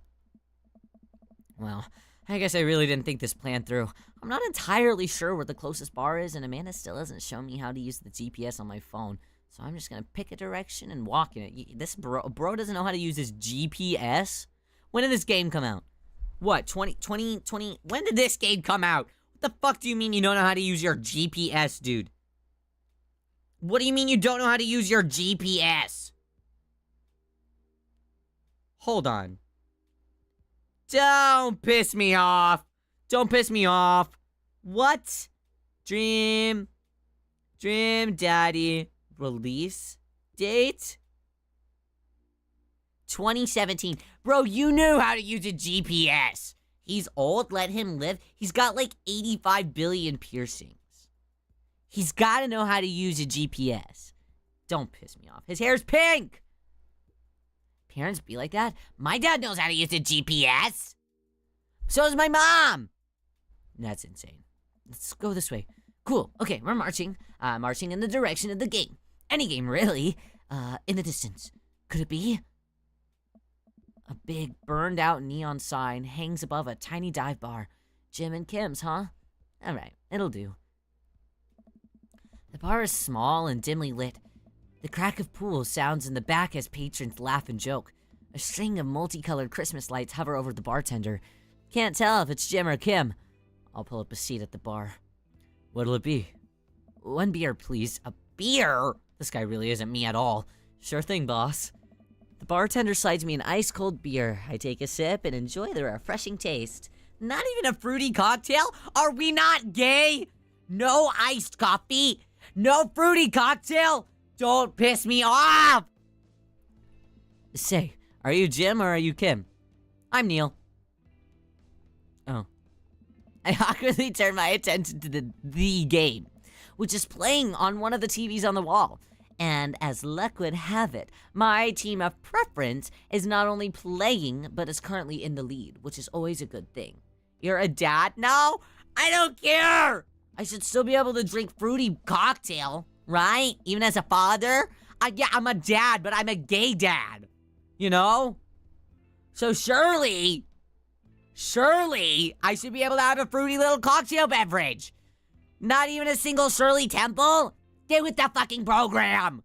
The brightly colored mascot, which is some kind of animal, does cartwheels. I slightly cheer on my favorite team, hoping that I don't get into any confrontational arguments with a fan of the opposing team. Several people in this bar are wearing the distinctive colors of the team that I dislike, although I believe from their demeanor that, like me, the passion for their team is still all in good fun. Middle-aged woman holding a nearly empty wine glass slides up to the bar and sits uncomfortably close to me. She's cute. Hey, sailor. Oh, hello. Good to see fresh meat in here. I'm Mary. Come in here often? Oh, no, I actually just moved to this part of town today. I'm Rio, by the way. Are you watching the game? Yeah, my preferred team is in the lead, and if they keep this up, they'll win the game with ease. Oh, I love that team. And also, I love that game. I love someone who knows their way around balls.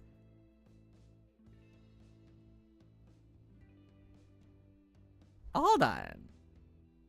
Is she trying to... Is she trying to, like, be a third party in this? She means Roblox. Oh, okay.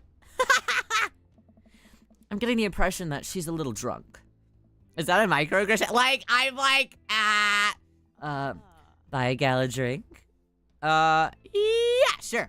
I almost reluctantly signal the bartender and order Mary another glass of wine. Neil jokes back and forth with Mary, and they're clearly friends, and this clearly isn't her first time doing this. She tips her glass at me. Suppose I gotta keep you company now. No, that's okay. That's okay, you don't have to. So, what do you want to know? What do you think of the game? They really are tossing around those balls, huh? She's just like me for real. She's a Fujoshi with the cross around her butt. Neck is crazy. She's the Fujoshi that they sing about in Confessions of a Rotten Girl. Man, me when I watch the game. Me too. Yeah. And those balls are really cool, huh? Truth told, I wasn't really paying attention. I just saw a solid ball joke and I went for it. She's just like me for real. That's respectable. So, what else can you tell me about this part of town? It's quiet, that's for sure. If you want an idyllic little life with white picket fences, this is the place to do it. But every town has its secrets, you know? She takes a sip of her drink. That's a little too ominous for my taste, but she leans in closer. Would you like to learn some of my secrets? Oh boy. Maybe some other time? No, bro, come on. Suit yourself, sailor. Fuck! I absolutely did want to know some of our secrets. This dad sucks. Mary saunters off, setting her sights on the newest bar patron to enter. I don't think that my town has secrets. I don't think that mine does either. Sometimes I watch, like, I'll watch, like, shows that are about, like, these, like, crazy, insane, fucked up towns, and they're like, I'm covering for my son who is murdered like 5 billion different people, and we work at a hotel, and he kills all the people that stay in my hotel, and the cops are in on it, and so are all of the people in this town, but no one's gonna say anything because we love killing new people. Like, what? What? Are those the secrets that we're talking about? Is it murder? Murder? It can't be. My old village has secrets. One is buried underneath my grandfather's home, so it never returns to life. Like, bringing people to life? If your town doesn't have secrets, you gotta make up some? My sister made up a story about a ghost baby at her call. You know, that is slightly true. I remember when I was a kid, and when I played on the playground, there was this old rickety wooden playground, and it was all sanded. Okay, and I would always hide underneath this, like, metallic, it was this, like, wood and metallic playground, and I would always dig underneath this big metal slide that every time you slid on it, it was like, it would reflect the sun, so you would, like, burn your ass on it every time, and it sucked. Anyways, one time I remember I was digging under there, and I found a bone. It was probably, like, I don't know what it was from, but it was a bone of some kind. A bone. And I was with some kids, and I pulled up the bone, and I've always been a really good actor, okay? And I started crying. And they're like, Rio, what's wrong? And I was like, guys, my brother's in the military. And he died underneath this bridge. And this is his bone. He died in the war years ago. Our school was built on a battlefield. And this, I know it, is my brother's bone. And they were all like, no. And I just made everyone cry that day. That was a secret that I made up of my town.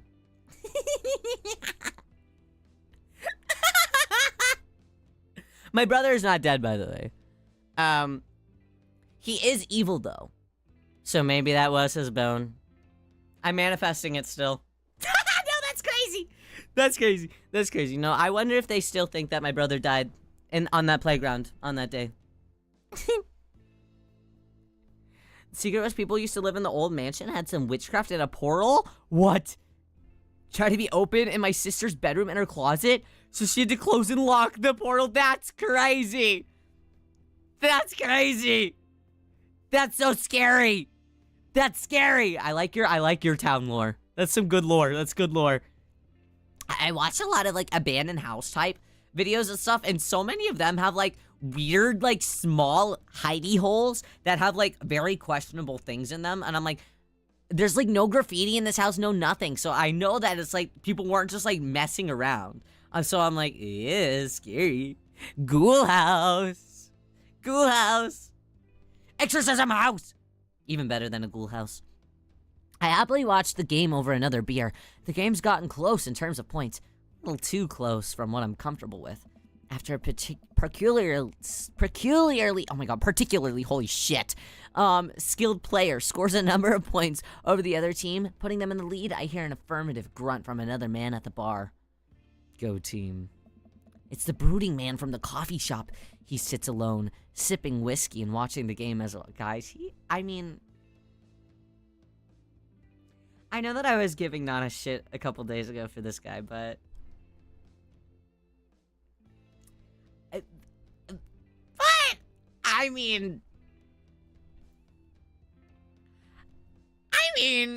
think that we'd be kind of cute together.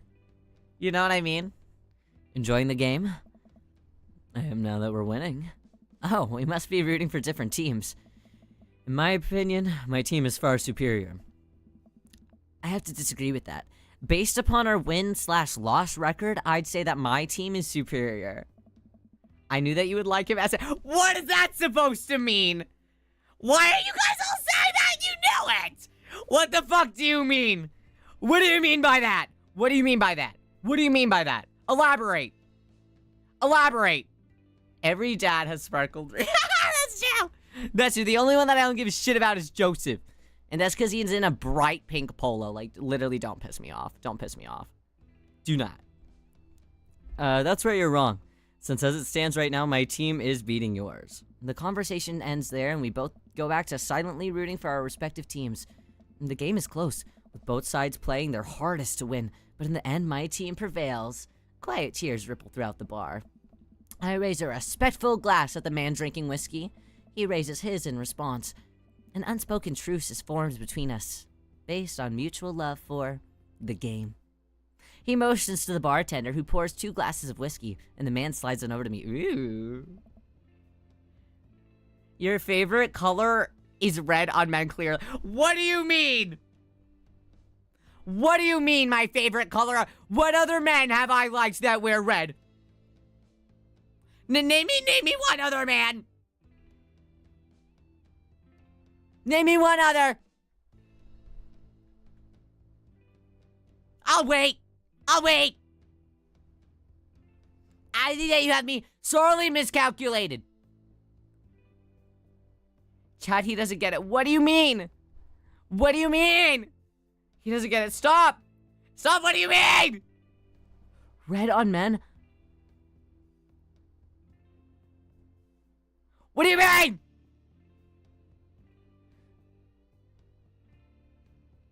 Stop, no one's explaining it to me! No one's explaining it to me! Help, am I stupid? Help! You'll get it soon? What? Moving on, what do you mean? Help! My name is Robert. Thanks. I'm Rio. You must be new here. Mary already hit on you? Yeah. Robert chuckles. She's a peach. Well, you picked the best bar in town. As slimy as it is, you'll never find a better spot than Jim and Kim's. Do we explain it like he's 5? Please! Please! Please! Please explain it to me like I'm 5! Is it because he's wearing red? Help! Help! Help! Help! Help! I'm stupid! Please! Please! Blake! I'm gonna throw a fit. I'm gonna start whining.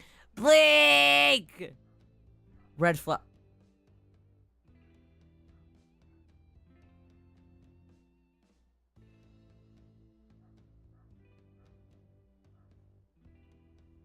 You guys are all fucked up and evil. You're fucked up and evil for that one. Yeah! How dare you? What other men do I like that are red flags? Huh? Huh? Name one! Name one! Name one! Name one man that I like that is a red flag. Well, they're right. Connor, what do you mean? What do you mean? What do you mean? Every man that I like has always been a very wholesome, pure-hearted, kind man. Surely. Surely. Surely. And why is he a red flag, huh?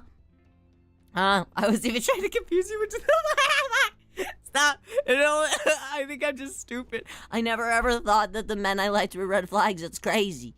That's crazy. Is there actually a Jim or a Kim that runs this place? No, that'd be Neil. That's crazy. Why did Neil call it that? Neil waves from across the bar. Good guy, Neil. Not enough Neils in this world. CEO guy from Sympathy Kids.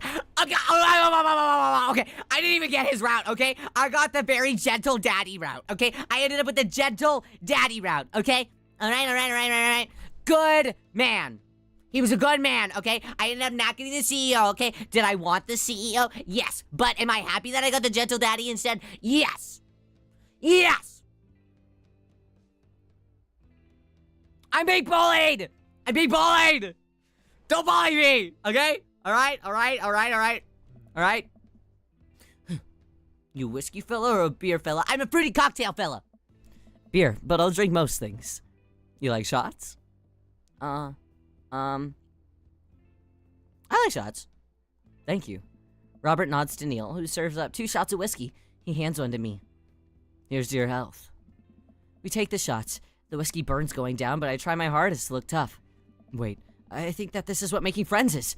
Okay, Rio, this guy is out of my friend league, but I think if I play my cards right, we'll be pals in no time. Compliment his hand tattoo or his rugged looks? He has a hand tattoo. I bet that he wouldn't think that I would notice that. I'm gonna compliment his hand tattoo. I like your tattoo. What does it mean? It's... Oh, shit. I did bad. It's a reminder. I wait for him to elaborate, but it seems like he's done talking. Fuck! Man, this guy is mysterious. Way cooler than I am, at least. Fuck! Robert signals to the bartender for another round. What are you doing here tonight? My daughter kicked me out of the house. Not like forever. She was having a sleepover with our friends, though. Family type, huh? Single dad. He gets up. Be right back. Gotta powder my nose. Stop, he's funny. I looked him up. I get what you mean. What's wrong with him? What's wrong with him? Never seen Robert this talkative. He must like you. Whoa, really? I guess so. I gotta admit that Robert does have a gruff charm to him. If a guy like that thinks that I'm cool, then I really must be. Robert comes back from the bathroom and grabs his leather jacket. I'm gonna go home. You heading my way? Whoa! We're walking home together? Okay. Robert and I leave the bar and find ourselves walking in the same direction. I live in this cul-de-sac down the way. Does everybody live there? Me too. We just finished unpacking today. Great place to be. Good neighbors. Well, some of them. Who's that? We get to Robert's house, which is just a few houses away from mine. We stop and he turns to me. I don't kiss and tell, Rio. So are we doing this or what? What?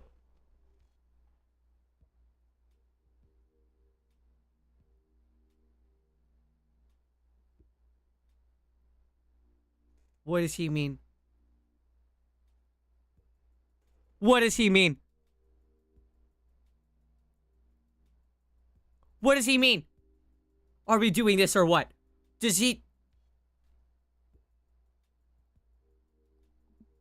What? You know, do you want to come inside or... Holy shit. Wait! Wait!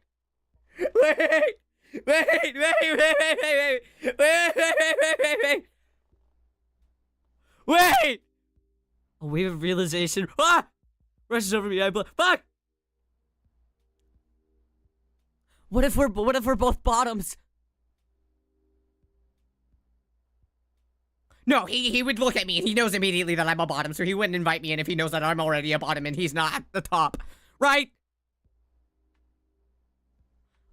I blush. Lay it on smooth. Smile and nod! Smile and nod, baby! Let's do.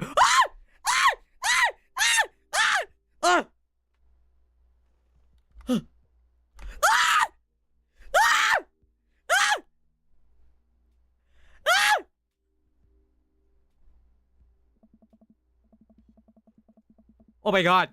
Oh my god.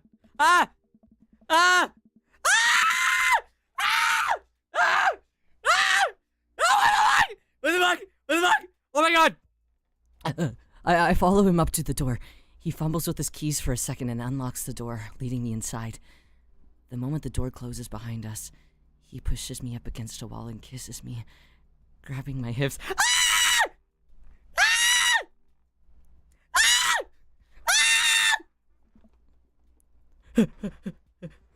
Come on.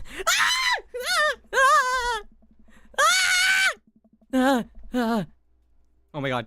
Oh my god. Oh my god. Oh my god. Oh my god. Guy. Mayday. Help. A scruffy, rugged, beautiful man is grinding my hips. Robert takes my hand and leads me up the stairs into what I assume is his bedroom, but it's so dark that I can't see anything but Robert's intense expression. I get it! He kisses me again, and I can hear him shucking off his jacket. I clumsily take mine off, too. His hands roam down my chest, and suddenly he's tugging at my mouth. Oh my god! Oh my god! Oh my god! Oh my god! Whoa. I don't normally do this. Do you want to stop? No! No! No. Good. Oh my god! Oh my god! Yeah! Oh my god! Fuck! Fuck! Oh my god! What? Yeah. Okay. Robert continues to unbuckle my belt and guides me to the belt. My cheeks are burning. Fuck! What the hell? Oh my god. Oh my god! Holy shit! Holy shit! Holy shit! Holy shit! Holy shit! Holy shit! Holy shit! Holy shit! Holy shit! Let's have some fun. I can't believe this. Oh my god.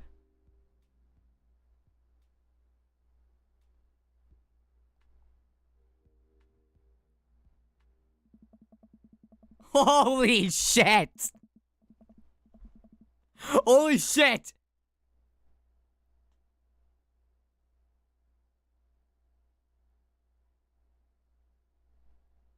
Guys. In-game Ryo just had SEX?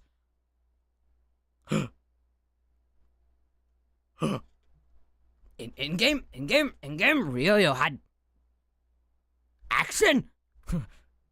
Good for him.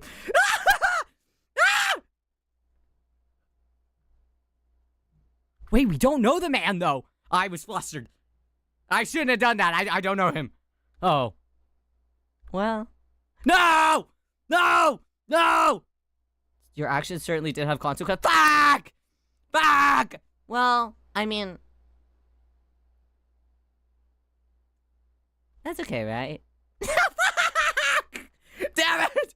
That was the first day I've known this man for maybe like two in 45 minutes. The time just kept getting shorter.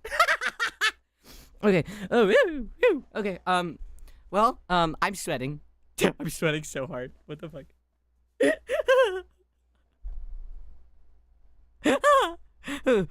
Okay. Whoa. Whoa, he's smooth. Wow. Wow. Wow. Wow. I want someone that smooth. No, I don't. I'd fold. I already folded. No, I can't deal with that. I can't deal with that. I need somebody dumb as fuck. Or else I'll fold way too fast. Dumb people! I'm standing and I'm waiting. Okay? Shoot your shot anytime, dumb people. Smooth, smart people, you're not welcome here. Not welcome here. I'll fold. I can't fold. I can't fold. Not that easily. Not that easily. Wait, did we even prep? No. Damn. That was probably kind of messy. Okay. Well, okay. It wasn't written by gay people, so, like, how would they really know? You know what I mean? You know what I mean? How would they know? How would they know? How would they know? You know? Yeah. What Rena sent me said.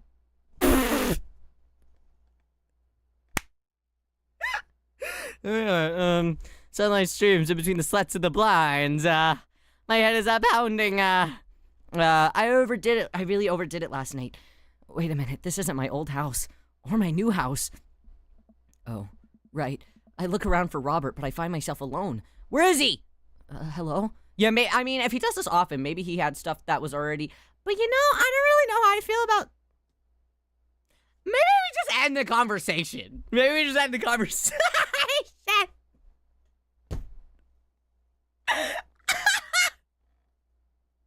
Did he have, like, disposable ones, maybe?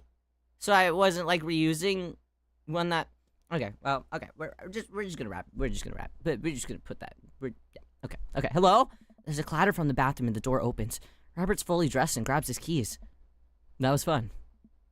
Yeah, it was. You should go. That's certainly not what I was expecting. Well, talk to you later? Robert cracks a smile. Sure. The clothes are over there. I hastily get dressed and show myself out. The sun is unbearably bright, and I need to lie down. I start to make my way back home, and I suddenly remember... Amanda! Damn. I rush back home and throw the door open. Damn, our fun night's over.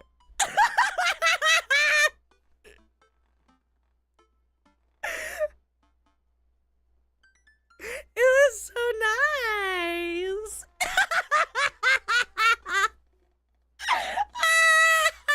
Okay, alright. Something smells delicious.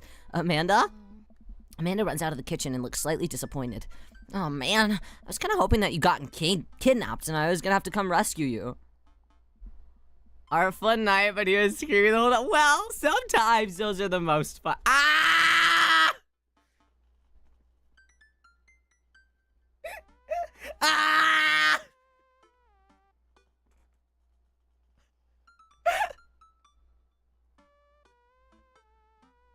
Okay. I made a friend at a bar last night and ended up sleeping over at his place.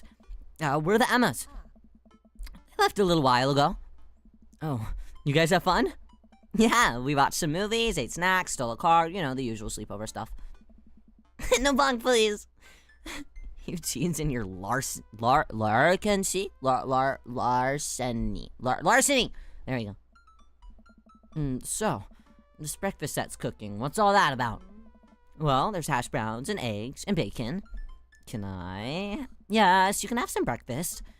Bless you, sweet child. My head throbs. I gotta do something about this hangover. Amanda, your loving father might have overdone it last night. Uh-oh, somebody's hungover. Father of the year. You wouldn't happen to have any aspirin or... I got just the thing. Hang on. Amanda runs to the fridge and pulls out a jar of pickles. Amanda, what? Drink this. The pickle juice? Yep. That's what I used once. Well, would assume someone would use. I would also assume that it works pretty well. Although I've never tried it before. And I won't try it, obviously. Who raised you? You did? Right. Do as I say, not as I do. You got it. This better work. I down the sip of the tart juice. No, more than that. Way more than that. I mean, I assume. Watch it, you. I drink more pickle juice and I help myself to the delicious breakfast that Amanda has graciously allowed me to partake in. After inhaling some hash browns and dunking several pieces of bacon into the runny egg yolk, I'm starting to feel a little bit better. Amanda grabs her backpack and keys. Well, I gotta get to class. Don't forget the meeting with Mr. Vega today, okay? He said it was important. Love ya. I'll be there. Knock him dead, kiddo. Always do. With our secret handshake, and she's off. I get a little work done from home before I glance at my watch and see that it's almost time for the meeting. I hop in the shower, change clothes, and head out on my way. Still a little bit hungover. Dad tip, eat a lot of broccoli. Blah, I'll never be a father. I arrive at Amanda's school and check in at the front desk. They give me a bright orange visitor sticker and send me on my way. I'm barely awake and I'm feeling pretty haggard, but hopefully nobody will notice. I check my watch and I'm relieved to see that I'm only 2 minutes late. Wait, was it room 103 or 108? I spot a youth standing at his locker and approach him for help. Excuse me, do you know where Mr. Vega's classroom is? Whoa!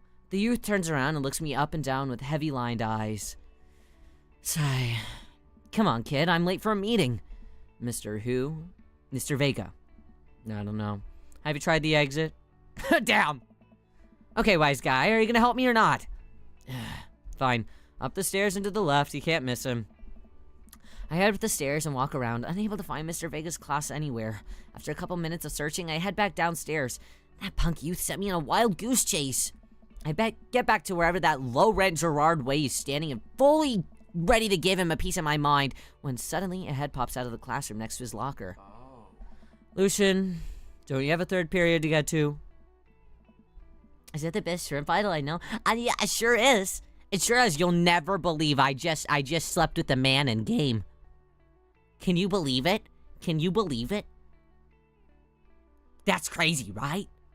That's crazy, right? I think that's crazy. Sorry. Fine, Mr. Vega. Wow. Now I'm officially 10 minutes late. I glare at him as he walks away.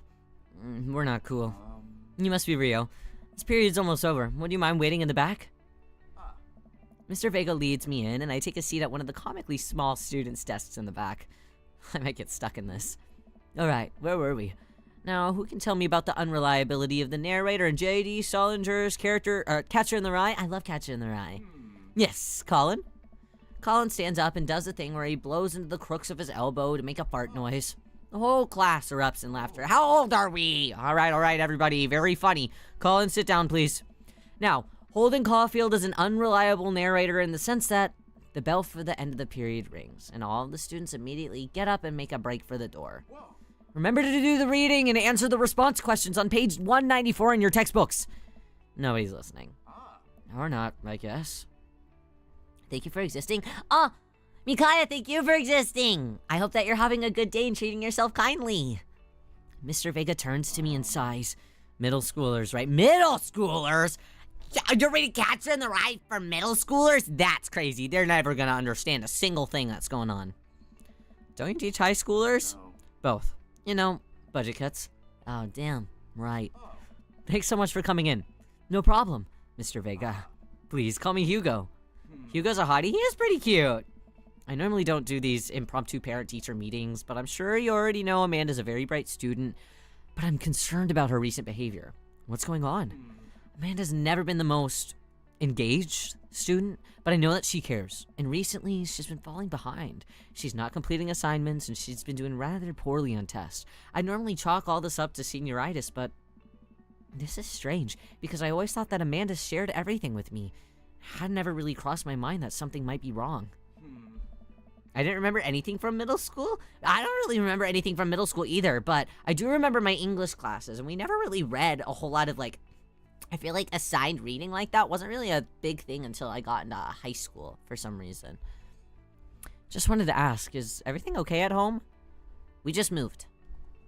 Well, we just moved recently, but it was only to the other side of town, and Amanda was more excited about it than I was. See if you can talk to her about it. I know that she values you a great deal and would appreciate your guidance.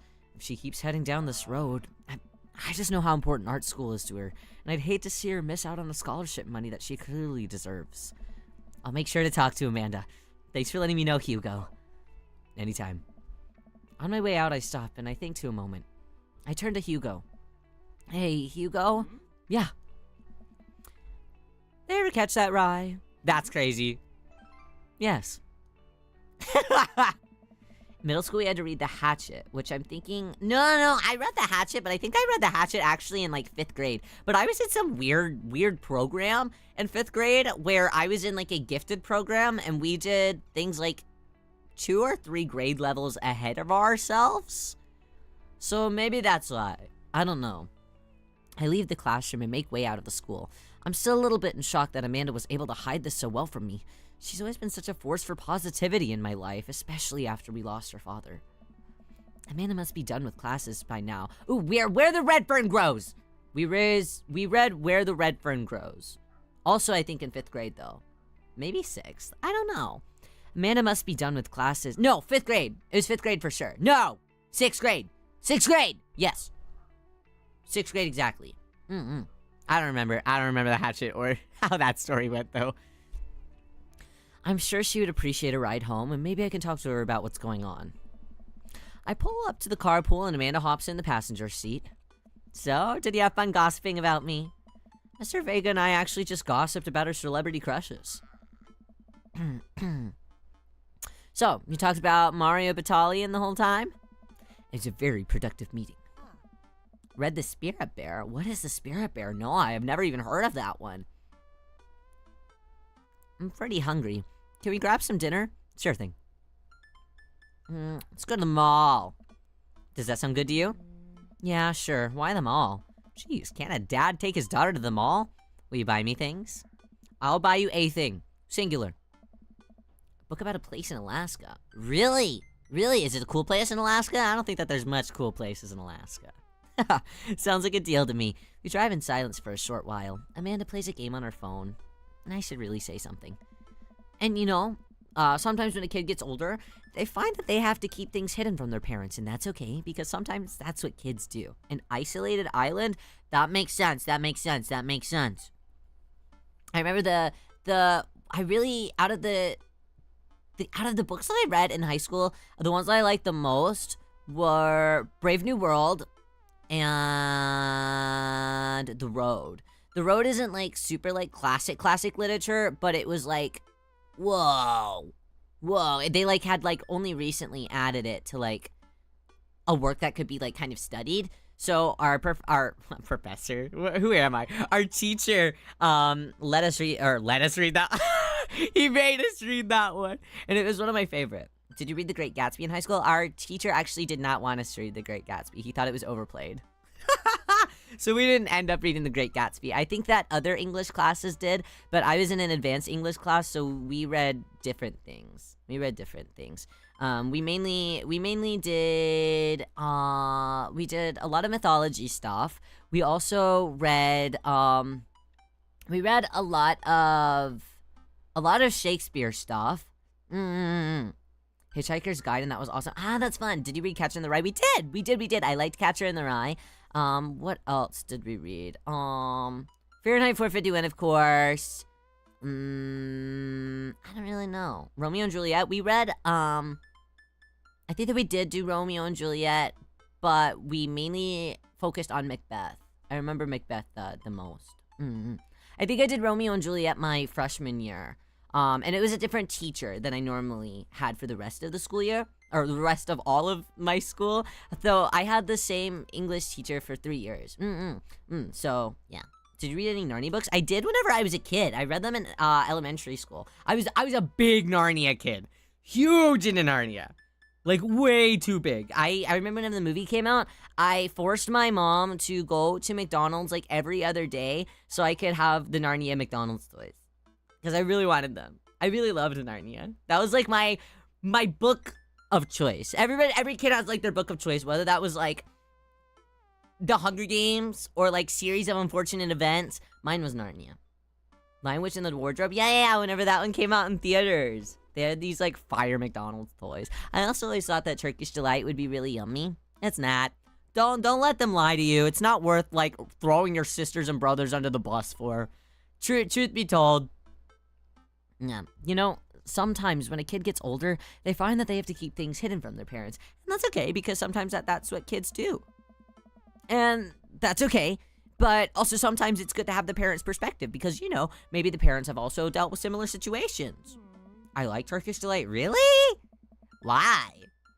What's appealing about it? I mean, it's not bad, but it's not great. I mean, would you really, like, want your brothers and sisters to, like, pass away simply and die because of it? Lord of the Flies. We didn't actually read Lord of the Flies in my schooling. We did not do that one. I think that it may have been a possibility for a book that we could read, and I just decided not to. I think I may have picked Frankenstein instead. He gave us a lot of options for, like, books that we would study, which was really nice. I liked having options. Lord of the Flies is so nice. It sounds nice.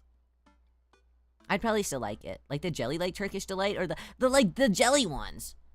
And he was on those war rations and getting the chicken was making. I mean, but he was also dumb as fuck. To be fair, yeah, he is like 12. But no, he was living in like a fancy house. He was living in a fancy house now, you know?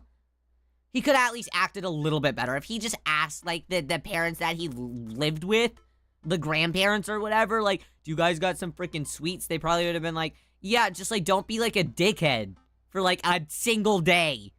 And maybe we'll give you some. Like, just stop, like, breaking holes in the middle of our windows. And maybe we'll give you, like, a sweet treat. You know? Love you, Mimos. Thank you for hanging out with us. Good luck today. Good luck today. Don't work too hard, okay? Was he not, like, 10? He was.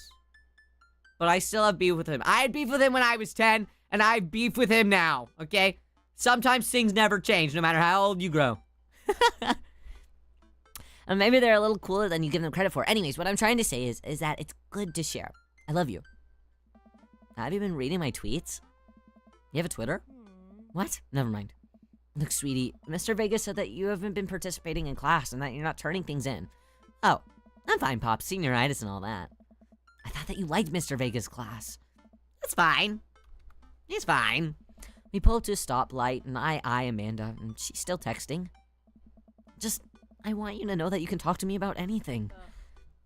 I can tell that whatever it is, she doesn't want me knowing about. That's frustrating. No problem, Julie. Thank you for hanging out with us. What about Susan going to hell because of makeup? Wait. I don't remember that. What? What? Easy on Susan Pevensey now. Not too much. Always having beef with the children? It's the children's fault for being children. It's not my fault. It's not a me problem. It's a them problem. I heard Emma R is going to that fancy art school in California. That's exciting. Yep. Are you bummed that you guys aren't going to be at the same school? Yep. Amanda keeps texting. She stifles a laugh. What's so funny? It's a... I don't think that you'd get it. Okay. Who you texting? Noah. Who's Noah? My friend. Does he go to your school? Yep. Do you like Noah? What? No! Dad! Ugh. I can't believe that you would... Dad. I mean, jeez. Why would you... Ugh. Gross. Sorry. I was just asking. Dad, he's just my friend. Okay. Guys and girls can be friends. He's my friend. Okay. Jeez. This is going very well. Jeez. Oh, good talk. I love you, kiddo. Oh my god, kids. Fuck. Dude, even fictional kids. Fuck. I guess the conversation's over. To the mall, then. Are we gonna meet Damien at the mall? Is he a mall goth? That would check out, right? We arrive at the mall. A big indoor shopping center with a couple of different floors. It's kind of dead, but that doesn't stop the mall security guard from yelling at a group of loitering teens.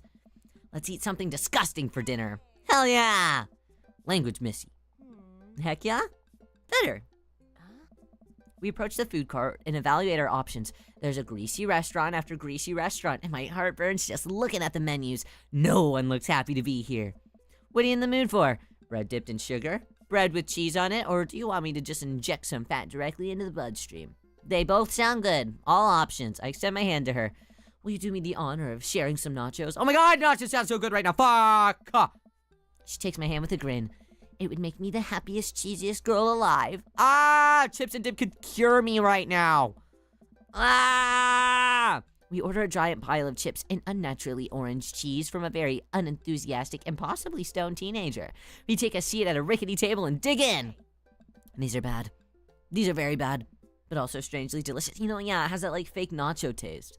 You know the fake cheese taste? The fake nacho cheese taste? It's very specific. You can only get it with fake nacho cheese. We have to eat through the pain. We enjoy the fluorescent cheesy goodness together until we're all out of nachos. So, something's been bothering me for a while. Can you explain memes to me? Not this guy! Not this guy! Which meme? All memes? He's kind of me, though. I don't really know what's going on. I kind of live underneath a rock, so I don't really know what's going on anymore. So Delta from Oshi Link recently was trying to, like, send me TikToks. It was trying to explain TikToks to me, and I was like, I don't know.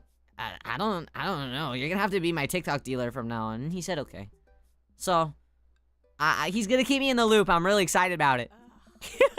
Amanda sighs deeply and places her head in her hands. Dad, it's complicated. See, memes are inside jokes shared by a bunch of people that get less funny the more people do it. So the problem is that by the time a meme gets to you, Dad, all its use have already been over the joke.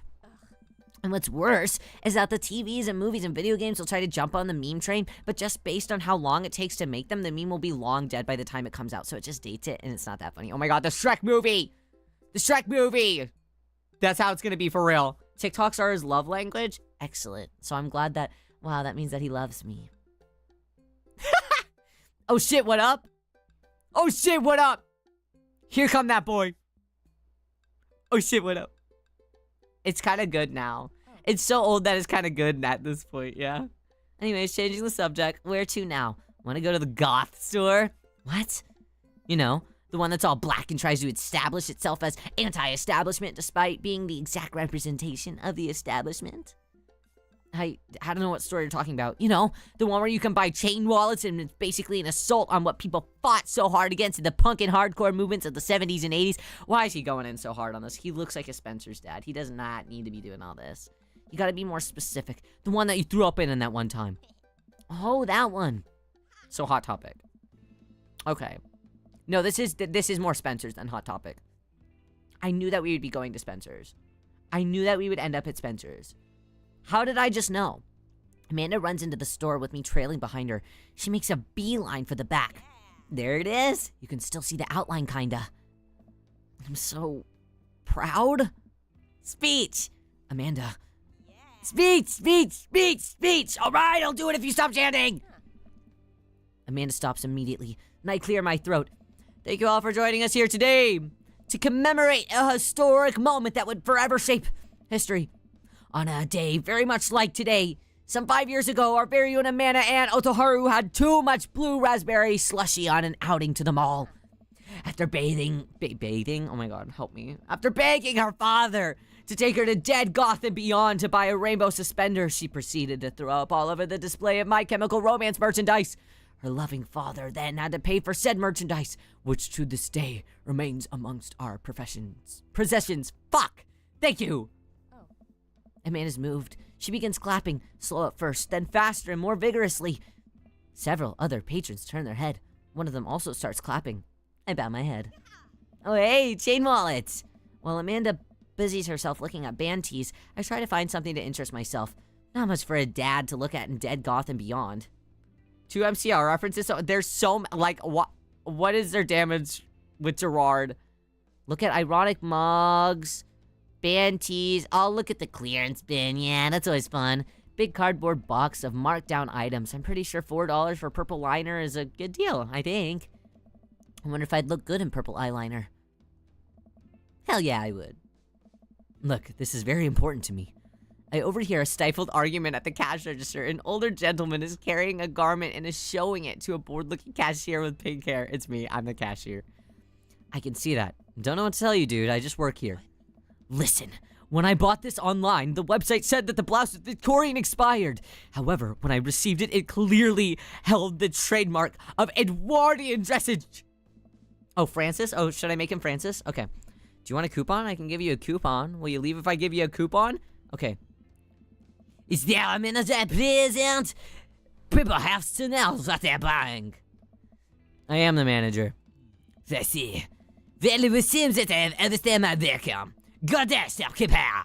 Yes, Perriers, we receive a strongly worded letter by post. Whatever, dude. He's kind of cute, too, though. That is so strongly French. It's literally a Transylvanian vampire. I don't know how many times we have to have this lesson. I don't know how many times. The man whirls around and storms out, his literal coattails trailing behind him. I can't tell if they're Victorian-inspired or Edwardian in nature.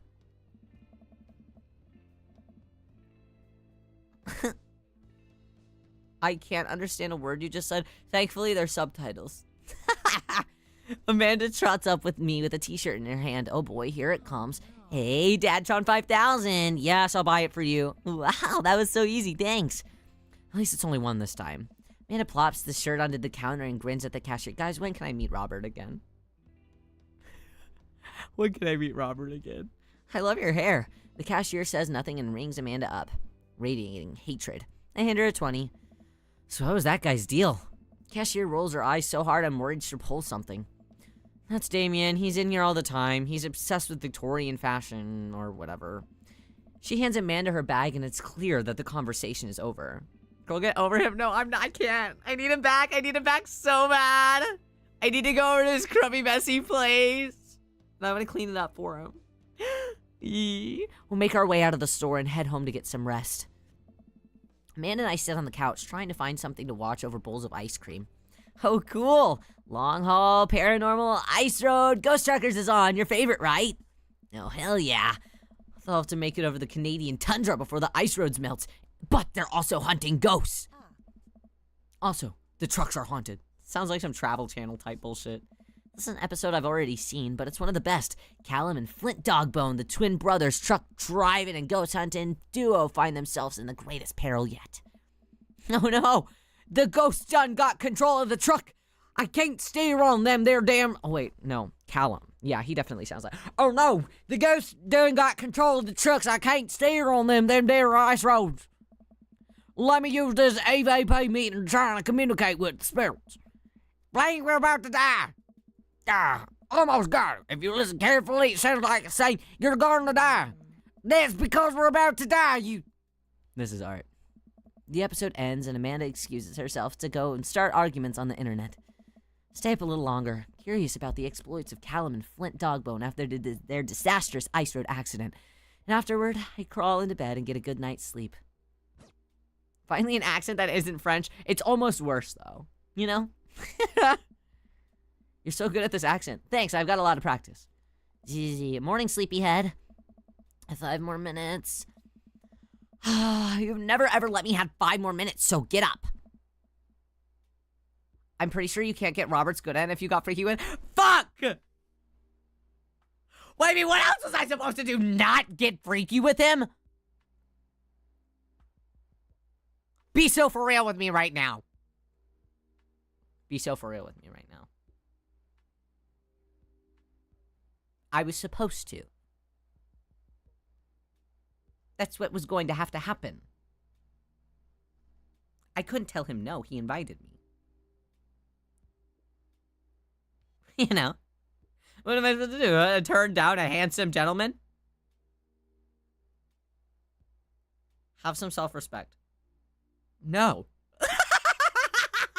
No. You're just a... Well, he was the one that invited me. He was the one that invited me. All right? Fine. Okay. I gotta go meet Robert again. We have cereal for breakfast and spend the morning putting together furniture. Amanda's much better at interpreting the tiny manuals. We're able to put together a few shelves on one desk, but I'm pretty sure it was supposed to be a bookcase. So, are you excited for the cookout today? If there's food, I'm excited. Yeah. I'm all over those terrible store-bought sugar cookies that everyone brings to parties. Yeah, those are pretty bad. Which means there's more for me. Don't you want to meet some of the people in the neighborhood? I'll probably end up standing uncomfortably in the corner with a plate of food and hope that nobody talks to me. Dad, You're a beautiful work in progress. We'll get that butterfly to emerge from the cocoon. The social butterfly!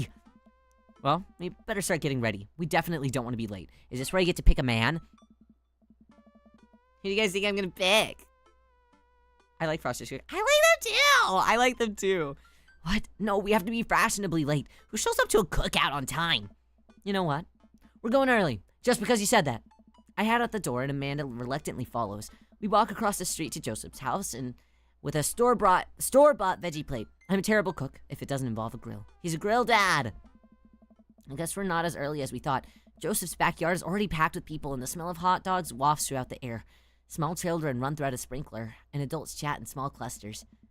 I set our veggie plate down on the table next to the 2 other veggie plates. Huh. Hey, there's Joseph. We don't want to fucking talk to him, dude.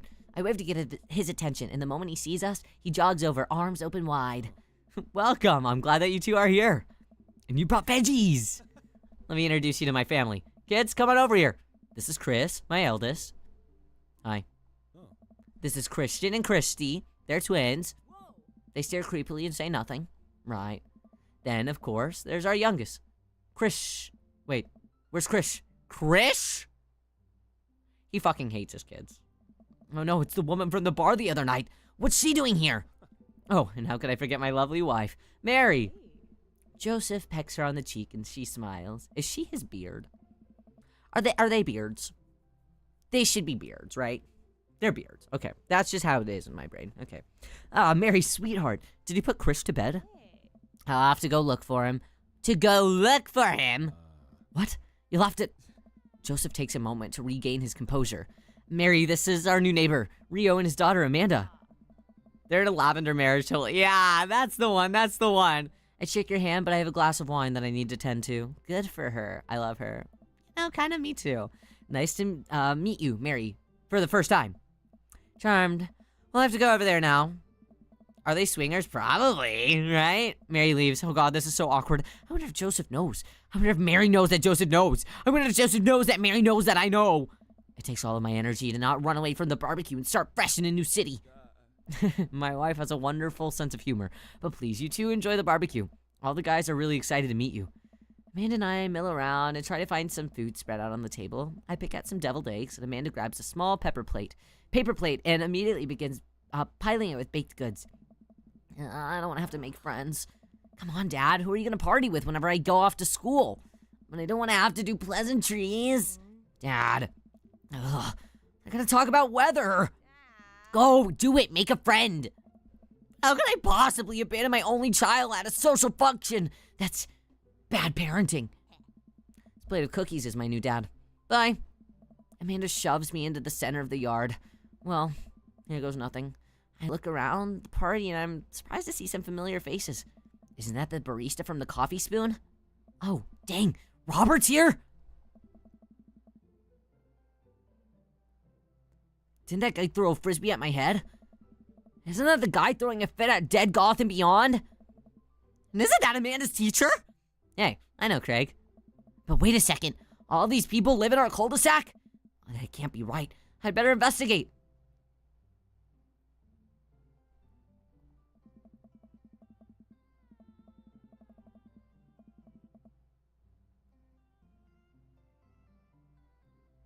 I walk over to Robert and Brian, who are chatting over drinks, determined not to be weird about what happened that night. I hope Robert feels the same.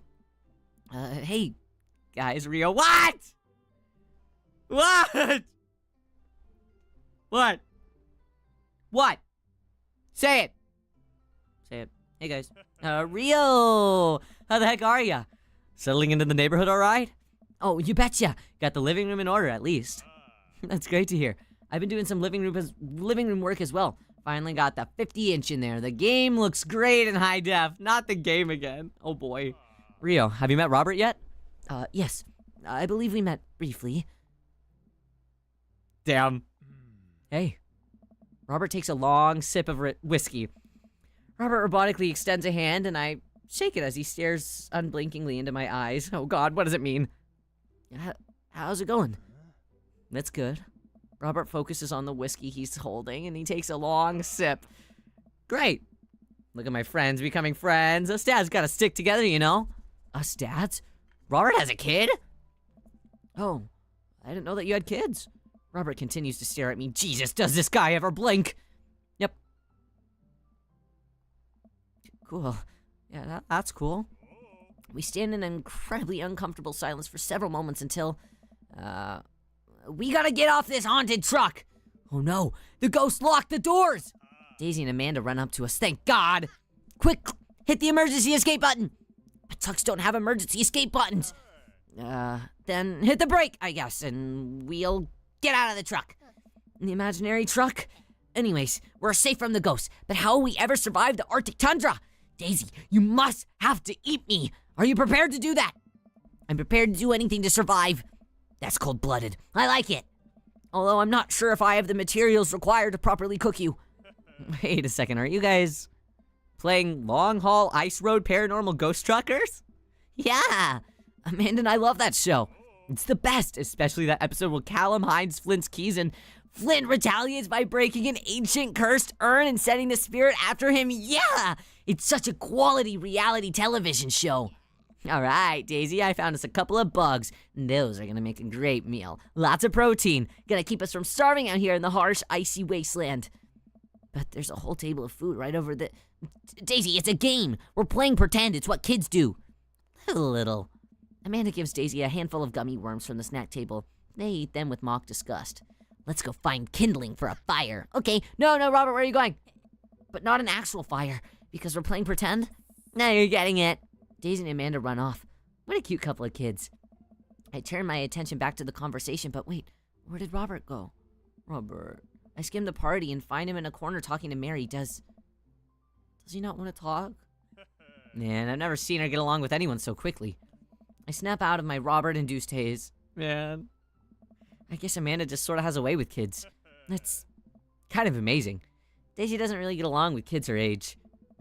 It's nice that he's not trying to one-up me this time. Maybe we can have a regular friendship after all. Really? She just kind of keeps to herself. Her teachers say that she spends every recess in the library, and I think that the other kids are intimidated by her intelligence.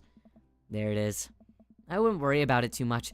Amanda was shy at Daisy's age, too. She used to have a habit of crawling underneath tables and crying every time we took her to a restaurant. She bit people, too. Whoa, kids, right? Gotta love them. You're required to by law. Well, since they're getting along so well, maybe we should try to put together a little play date for them. Yeah, that'd be nice. Well, I don't want to take up too much of your time. Go meet some of the other fellas. How do I get back to Robert? How do I get back to Robert? How do I get back to Robert? Dr. Matt, Hugo, and Craig. Whoa! Yeah, it's a gaggle of handsome men, alright. Alright. Matt and Hugo seem to be embroiled in an intense discussion. Girl, he does not like you. No, he has to! He has to like me, please. Please. I'll do anything. Craig looks on, smiling politely, and I walk over to say hello. Well, I don't think it's fair to try and compare two art movements like that. Periods in art only exist because they're unique byproducts of the social and political climate of a... All right. Matt and Hugo seem to be busy talking and they don't notice me. Craig leans in. Dude, I have no idea what's happening. He's so real for that. I'll talk to Craig, fuck. I turn my attention to Craig, who seems a little bit more attentive to my existence. Big round man looked very polite and nice. He does look very polite and nice. Unfortunately, I'm into the alcoholic.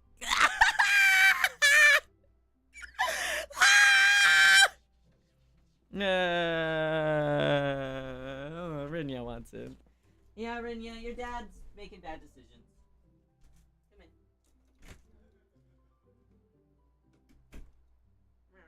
Okay. Rinya, keep walking. Rinya's scary. Okay. Headphone. I turn my attention to Craig, who is a little more attentive to my existence. How'd resistance training go the other day? What if he's not red flags, and what if he's just misunderstood? He's just shy and misunderstood, okay?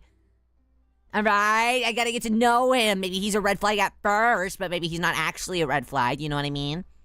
Little River here is a great cheerleader. Yeah, tiny bro. Craig grabs River's arms and waves him around. You can do it, Dad. I'm proud of you. I'm so sorry for pooping on you. She must be a handful at that age. Oh, they always are. But it's so worth it. Craig grabs River's arms again and waves him around. Also, I'm sorry for throwing up on you, Dad. How are you settling in? New place is perfect. It's really cozy and the neighborhood's beautiful. I'm so glad we moved here. And I'm even more glad that we're right next to my old best friend. Craig gives me a playful punch on the shoulder. Ow. I remember that hurting less in the past. Sorry. I've been doing push-ups and stuff. Rio, how are you liking the neighborhood? It's pretty nice. Everybody's been super friendly. Seems like your daughter's fitting in just fine. Matt points across the yard where Amanda is, Daisy, and the other young girls are playing. They're all sitting crisscross. I almost said crisscross applesauce just on like reflex. They're all sitting cross-legged in the grass, picking weeds and weaving them into little flower crowns. It's pretty adorable. The girl I don't recognize jogs over to us. What is it, sweetheart? Oh, she's so cutie-full. It's a flower crown. I thought that you'd look cute in it. Well, there's only one way to find out. Matt takes the flower crown and places it atop his head. Cute! Am I cool now? The girl stares at him, thinking it over. No, but you're slightly less uncool than you were before you put it on. Hey, Rio, this is my daughter. Hello. I'm Carmencita. Wow. Amanda comes over with Daisy in tow. Dad, look, I'm making friends. Are you making friends? You better be making friends. Yeah, actually, Amanda, you remember the cool barista from the coffee shop and my old college friend and, your teacher? Yeah, he is really handsome. Like, he's very handsome. He's a very green flag.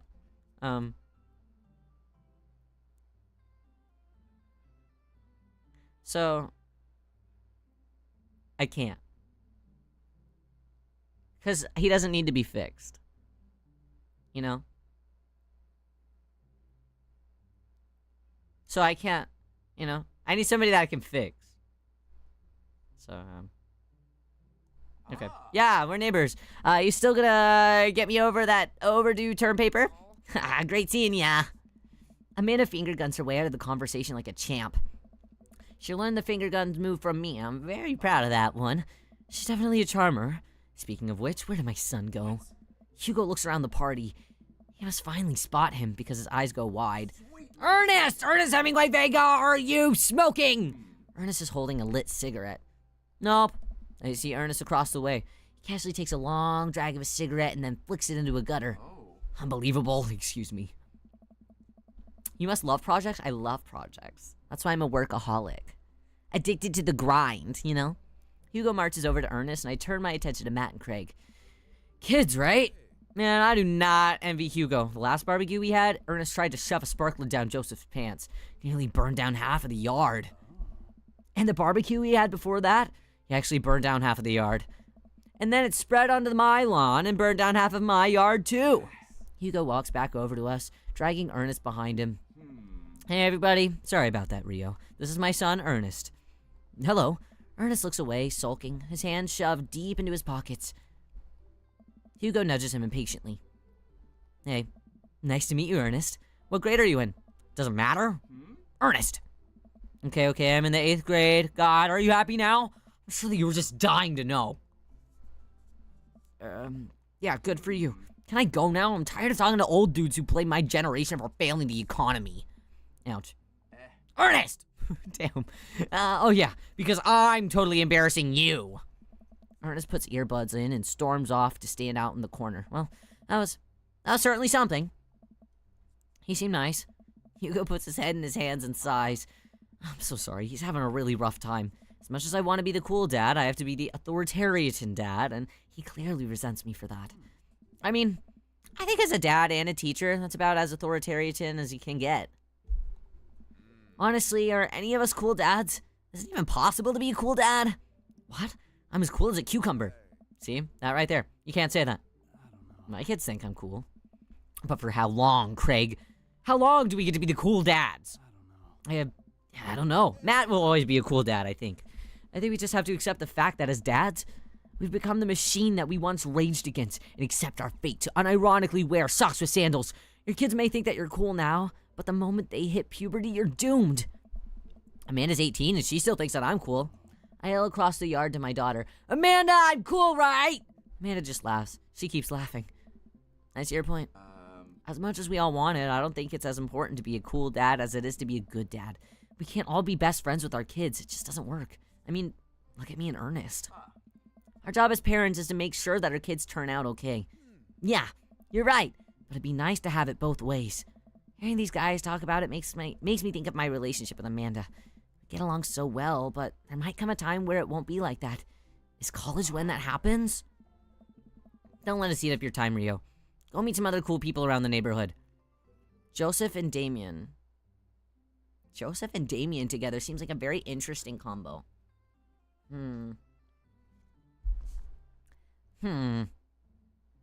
Okay. I spot Joseph chatting with the guy from Dead Gotham Beyond by the grill. I wonder what they're talking about. I'll walk over to him. So I'm curious, can you walk me why you had your house painted black?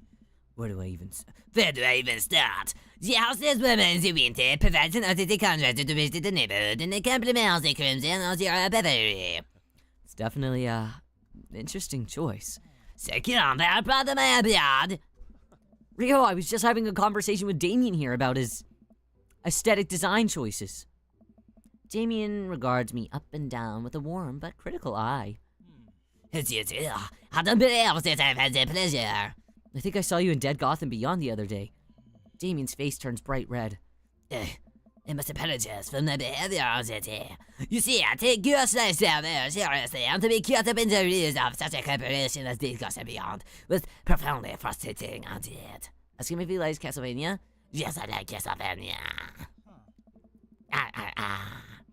I hope you know that when my anger may have just been justified, it was no such for a gentleman to act. It's okay, man. Just tell me about yourself. I just new to the area. Yeah, my daughter and I just moved in the other day. She was the one that I took to Dead Gotham Beyond. Very good taste on her part. Does she partake in good flesh there? I think for a second. I look over to Amanda, who's hanging out with some of the older kids in the neighborhood. Hey, Amanda, would you consider yourself goth? Amanda yells back. I wouldn't necessarily try to fall under one specific label, but I guess if I had to choose, I'd more describe myself as twee hipster with some normcore leanings. What the fuck does that mean? Bats are cool, though. So real. Real. Yeah, pity. Are you enjoying the party so far? Oh, definitely. Thanks so much for putting this on. It's nice to be in a cul-de-sac where everyone's friendly and welcoming. Amanda walks up to the conversation. I also like The Lost Boys a lot. Really good movie. Does that count as goth? Did it weird, my dear. I don't believe that I have had the pleasure of meeting Damien Bloodmore. That's your service. Damien finishes the sentence with a flourish and a bow, producing a single rose and offering it to Amanda. Amanda blushes and returns the gesture with a curtsy. My, you do know how to treat a lady. Hello, Amanda. Seemingly out of nowhere, Joseph... Oh, wait, sorry. Hello, Amanda. Seemingly out of nowhere, Joseph's two kids appear, and they're speaking in unison. Hey... Won't you come play with us? Come play with us. Forever. Guys, enough of the creepy twins trick. We've talked about this before. Christian and Christy slowly back away. Where do you think that they got that from? Mary pops into the conversation, wine in hand. I don't know.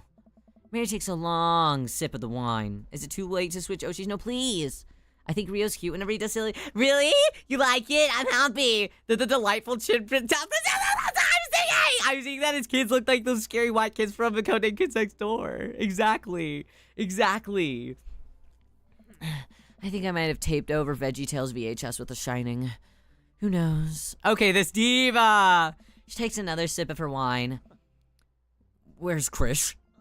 Wasn't he with you? You had him a moment ago. He's probably stuffing dirt in his mouth. He'll be alright. Toddlers are pretty resilient. Mary tips her glass to me. My first time to the rodeo. It's my fourth. I've squeezed 4 little... Sweetheart, would you mind doing me a favor and please find Krish? That'd be great. I'm sure he's fine. Mary. Okay. Geez, Mary and Joseph. Of course, that's their name. Of course, I'd hide too. My name is Krish. Like, I would never want to be seen. Mary finishes her wine and wanders off. Dad, can we go now? Lucian, have I introduced you to... Oh, wait, fuck. Yeah, Lucian. It's a real yet. Hey, it's that punk from Amanda's school. I remember you. Whatever. This new Amanda speaks to the elders. Be polite. Lucian bows. Whatever, sir. Lucian bows again. Mr. Christensen, may I have a veggie burger? Oh, wait, fuck, it's the kid. Mr. Christensen, can I have a veggie burger, sir? Coming right up, bud. Are you vegetarian? Yep.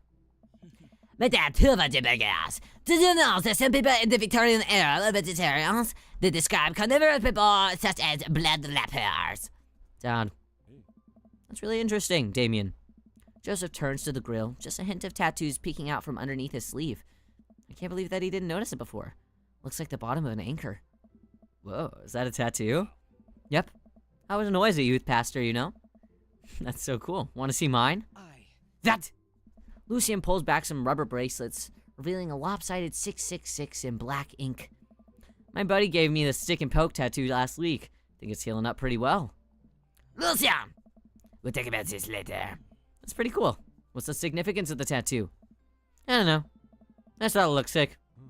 Well, in my opinion, the only reason that you need to get a tattoo is because you want one. Careful though, that number carries weight. Man, Joseph is a way cooler youth pastor than I thought.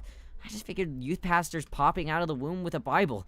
I wondered what he did before preaching. Without further ado, let's work some magic. Joseph closes his eyes, takes a deep breath, and gets to work. With the greatest of ease, he sets the patties on the grill, flourishing as he flips his spatula into the air. It's easily some of the best grill work I've ever seen. You guys think that this is my first time in front of a grill? He's working faster now, effortlessly tossing cheese onto patties and perfectly grilling onions on the side. One after another, and the dads take notice and crowd around Joseph to admire his masterful technique. Probably didn't know this, Riyo, but Joseph is known around here for his grillmanship. He's ungrillevable. I've tried to get on his level, but I just can't catch up. Let us keep studying. He has a rare quality about him. This is so stupid. Must we keep talking about this? Can we just appreciate the artist? Never seen him make a mistake. Okay, we need to stop this. This is getting too cheesy. I want a burger too. Please stop! All of the children at the party boo all the glorious display of puns in unison. Alright guys, the food's ready. Please form an orderly barbecue. Amanda groans. We all grab our food and hang out, enjoying perfectly cooked cheeseburgers. Man, it's so wild how all of us dads live in the same cul-de-sac. And we're all gay. Kinda nice, isn't it? Feels like there's a real community here. Totally helps when you're just a single dad trying to raise a kid. We're happy to have you here, man. I think that you're gonna like this neighborhood a lot. Plus, Amanda seems to be getting along with all the kids. She decides to get into babysitting game. She'll really make a killing. Hey, why don't you add us all on Dadbook? Dadbook? Yeah, it's a great social network for dads to keep in touch with each other. We're all on it, so if you ever need to reach out to anyone, that's the simplest way to do it. Sorry, I'm just an old-fashioned dad. Social media goes over my head sometimes. Don't worry, Pops, I'll help you figure it out. The rest of the barbecue goes smoothly, and we all trade stories and drink beer as our kids play on the lawn. Amanda breaks up a fight between Carmencita and those weird twins, and I think that they wanted her soul. Amanda and I walk back to our place, and the sun sets over the neighborhood. Pretty fun party, don't you think? I got a burger in me. If I can impart any wise words of wisdom upon you right now, not that I was a bad situation, but if you're ever in an uncomfortable situation, always look for the silver lining. The silver linings get you through the other side. We ate rockin' burgers today, and it was good. Amen. Well, hey, at least you met some other cool dads. You should hit them up on Dadbook. Maybe I will, if I ever figure out how to use social media, that is. I have a good feeling about this place. Me too, Dad. Do I get to pick my dad now? Amanda and I arrive home with the remnants of our veggie plate. Seems like no one was really into the cauliflower. I love cauliflower, though. Any big plans for the evening? Actually, yeah. Gonna go out with some friends. Oh. Is that okay? Of course. Just keep me posted. And be home before midnight. You got it. And be careful. I will. Make good choices. Of course. And call me if you need anything. Dad, you're not gonna do the thing where you wait silently for me to come home in the living room with all the lights off, are you? What? No. I've never done that, and I never will do that. Okay. You have any plans tonight? Yes. My plans were to kind of eat ice cream and watch TV with Amanda, but I'll find something to do. I'm gonna see how long I can sleep for. Yeah, kiddo, I'm tapped out. but the sun hasn't even gone down yet. I still have to sleep to catch up on from whenever you were a baby. Just let me be. I'm just relaxing tonight. Have fun, okay? Great. See you later. I watch Amanda drive off into the night, and I really do hope that she has fun. I plop down in front of the TV and turn on some wine and dine mastermind with celebrity chef Gavin Chapman. Looks like Gavin's making a roasted rack of lamb with rosemary mashed potatoes. That sounds yummy. I'd love to be able to cook like that. Although, I think if I was actually good at cooking, I'd use my powers for evil. Just like making baked Alaskas all day instead of any food with real nutritional substance. Man, Gavin Chapman just caught that thing on fire, but he meant to do it. What a professional. I lose track of time as I blaze through several episodes of Wine and Dine Mastermind, and also one episode of some cooking show called Meat Hell. I'm not even sure what that was all about. It's just a lot of yelling. I glance at my watch. Man, it's almost midnight. I should check in with Amanda. I send a text. Hey kiddo, you good? Wander into the kitchen as I wait for a reply. Amanda's phone is almost always in her hand, so I'm sure I'll get a reply soon. Unless she's driving home now. Which, in case, I hope she doesn't respond soon, because I definitely taught her better than to text and drive. Reached into the freezer and grabbed some ice cream sandwiches. It's a little late for this, but I think I earned it after a long day of socializing. I check my watch again, and then my phone, and nothing yet. See, now I'm worried. Do I call her? Do I call the cops? No. It's too soon for that. I'll just send her a gentle reminder text. What's up? Half an hour passes, and now I'm really worried. The episode of Gavin Chapman's Meat Hell are not only assuaging my these are two big words, Riyo, you stupid fuck. Not only egging on my anxiety, but the possibility exacerbating it with all the yelling, so I keep pacing around the house back, waiting for her to come back. There we go. Why didn't I find out where she was going? Who she was going with? Why don't I know any of her friends' phone numbers? Why don't I ever know any of her friends' full names? Who is Emma P? I decided to send her another text. Amanda, please text me and let me know that you're okay. I can't help but think of all the awful things that could have happened to her. Thank God, it's her. Amanda opens the door and shuffles in. Finally, she's back home. I'm glad she's okay. What's up? Sweetie, thank God you're safe. Oh, yep. But now that I know that she's okay, I'm pretty mad. Why didn't you answer my text? Amanda pulls her phone out of her pocket. Oh, oops. I guess I didn't see those. She starts to walk to her room. Amanda Ann. Whoa, we're pulling out the middle name now? Amanda, you came home an hour and a half after your curfew, and you didn't even respond to any of my texts. You really freaked me out, and I was about to call the cops. Dad, you're seriously overreacting. You're not going to be like this when I go off to school, are you? I was scared. You weren't responding, and it was just like when your dad... I had to stop myself from tearing up. Oh, Dad, I didn't mean to... I sit down on the couch and I pull my head in my hands.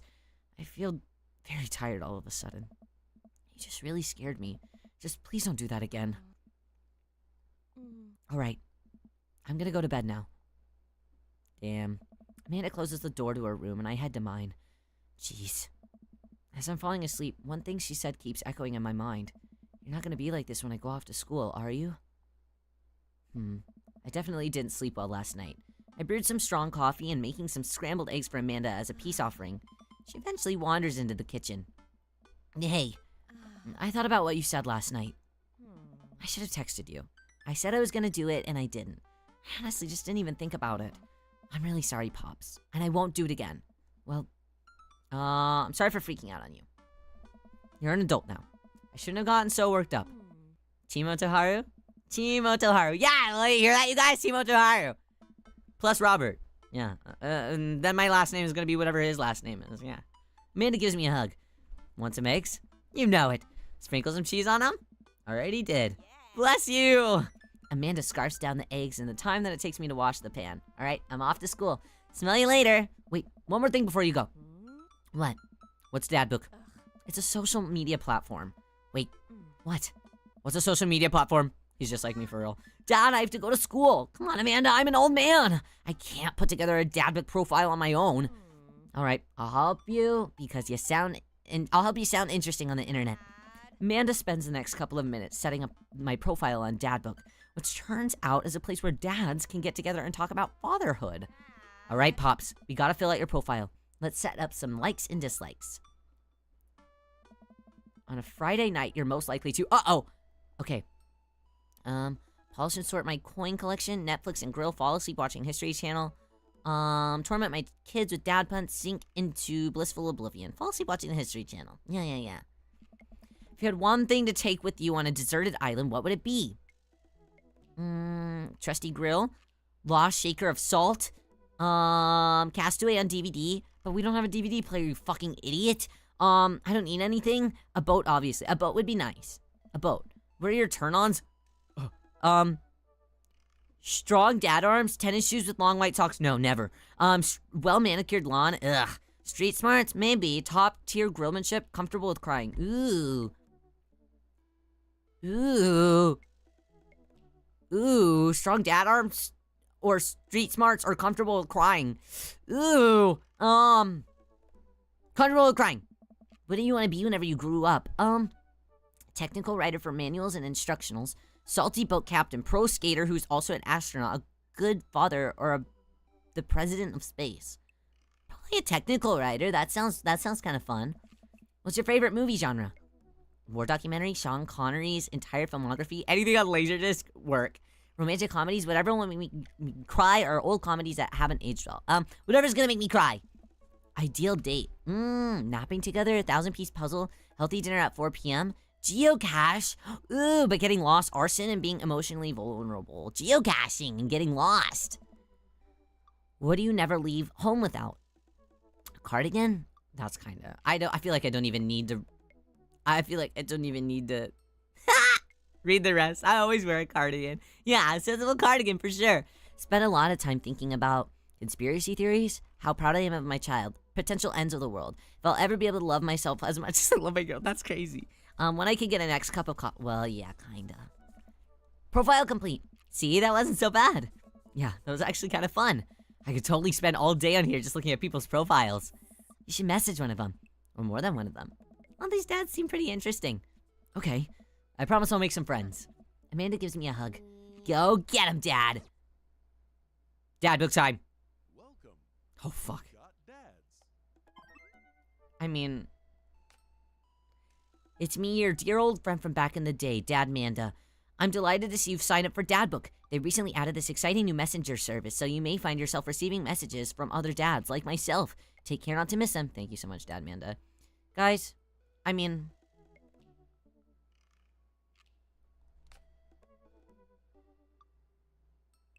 Okay. Use the internet gains... Whoa. When the internet gains sentience and decides to destroy all of us, you know it'll use this information against us. Well, yes. Don't talk to me? Damn. Obviously, he's into twinks. On a Friday night, he's gonna make a deal in the alley and have it go badly? What? He wanted to be a grifter when he grew up? Wait, grave robbing, wait! He's kinda... Something tells me that there's more to him. There's more to them than that meets the eye. Hi, I'm Brian. I spend most of my days hanging out with my awesome daughter and thinking of new ways to grill things up. If you like fishing, then we'll get along. He's cute, too. Romantic comedies.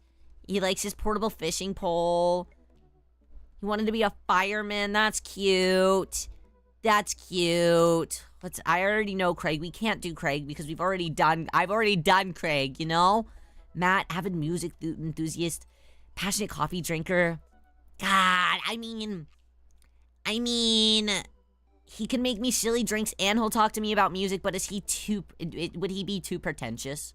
You know, sometimes guys like this are really pretentious. I talked to a lot of guys like this in high school and they were all really pretentious. So like it was like I just don't know, I'm into them, you know? Sometimes they're just too much, you know?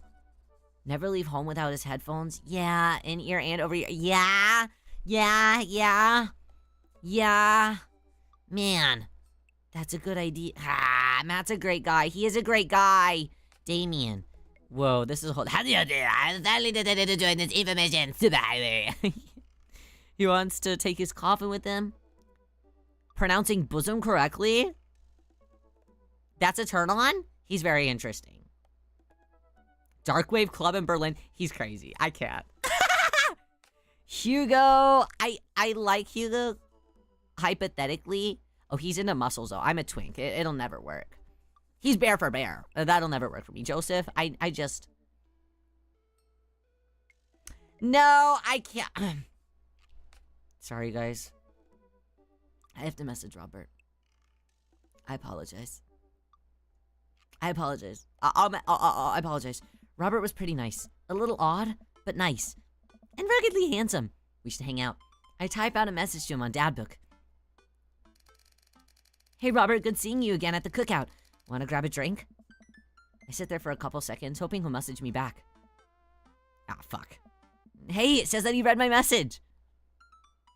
Is that all? I anxiously wait for a response. I watch cat videos. I start down a rabbit hole of cat videos, and Robert quickly vanishes from my Vine. I didn't realize how long I've been doing this. By the time I watch maybe my 30th cat video, Robert pops back up into my head. I jump back over to Dadbooks to see if he's responded yet. Nothing. Well, I guess the guy's busy. Fuck! I might as well make the best of my day. Damn it! Damn it! I get up and I walk to the living room, then sit down and turn on the TV. Wham! Okay, guys, in 10 minutes I have to go do my Irium stream. So we're gonna wrap up here. Fuck! I'm gonna keep trying to pursue Robert. I'm gonna go to the bar later and I'm gonna pursue it. I'm gonna say, why didn't you hang out with me? Why didn't you message me back? Why didn't you message me back? Hi there, Delta, how are you? Hi there, Delta, how are you? But yeah, okay. I'm gonna go scarf down food so fast, and then I'm gonna be on Irium in like 10 minutes. Told you he doesn't like. He's gonna like me! He's gonna like me, okay? I gave him a good night and he smiled at me, okay? Okay? Okay? Okay? Nobody can resist a twink. If I've learned anything, that's what I've learned, okay? I'm gonna win him over. Don't say sure like that! Don't say sure like that. I'm gonna save my game. Save. Saved. Excellent. Alright. Alright, we'll wrap up here, and I will see you guys on Irium very soon. Very soon. Tonight we're making bracelets over on Irium, so I hope that you guys can hang out and chat with me while I make bracelets. Even if you don't get a bracelet, I hope that you can still hang out with me and hang out while I am occupied and do craft. Craft day, yes. Anyways, I'll see you guys very soon, okay? Bye-bye, y'all. Until, like, well, see you in 10 minutes, y'all.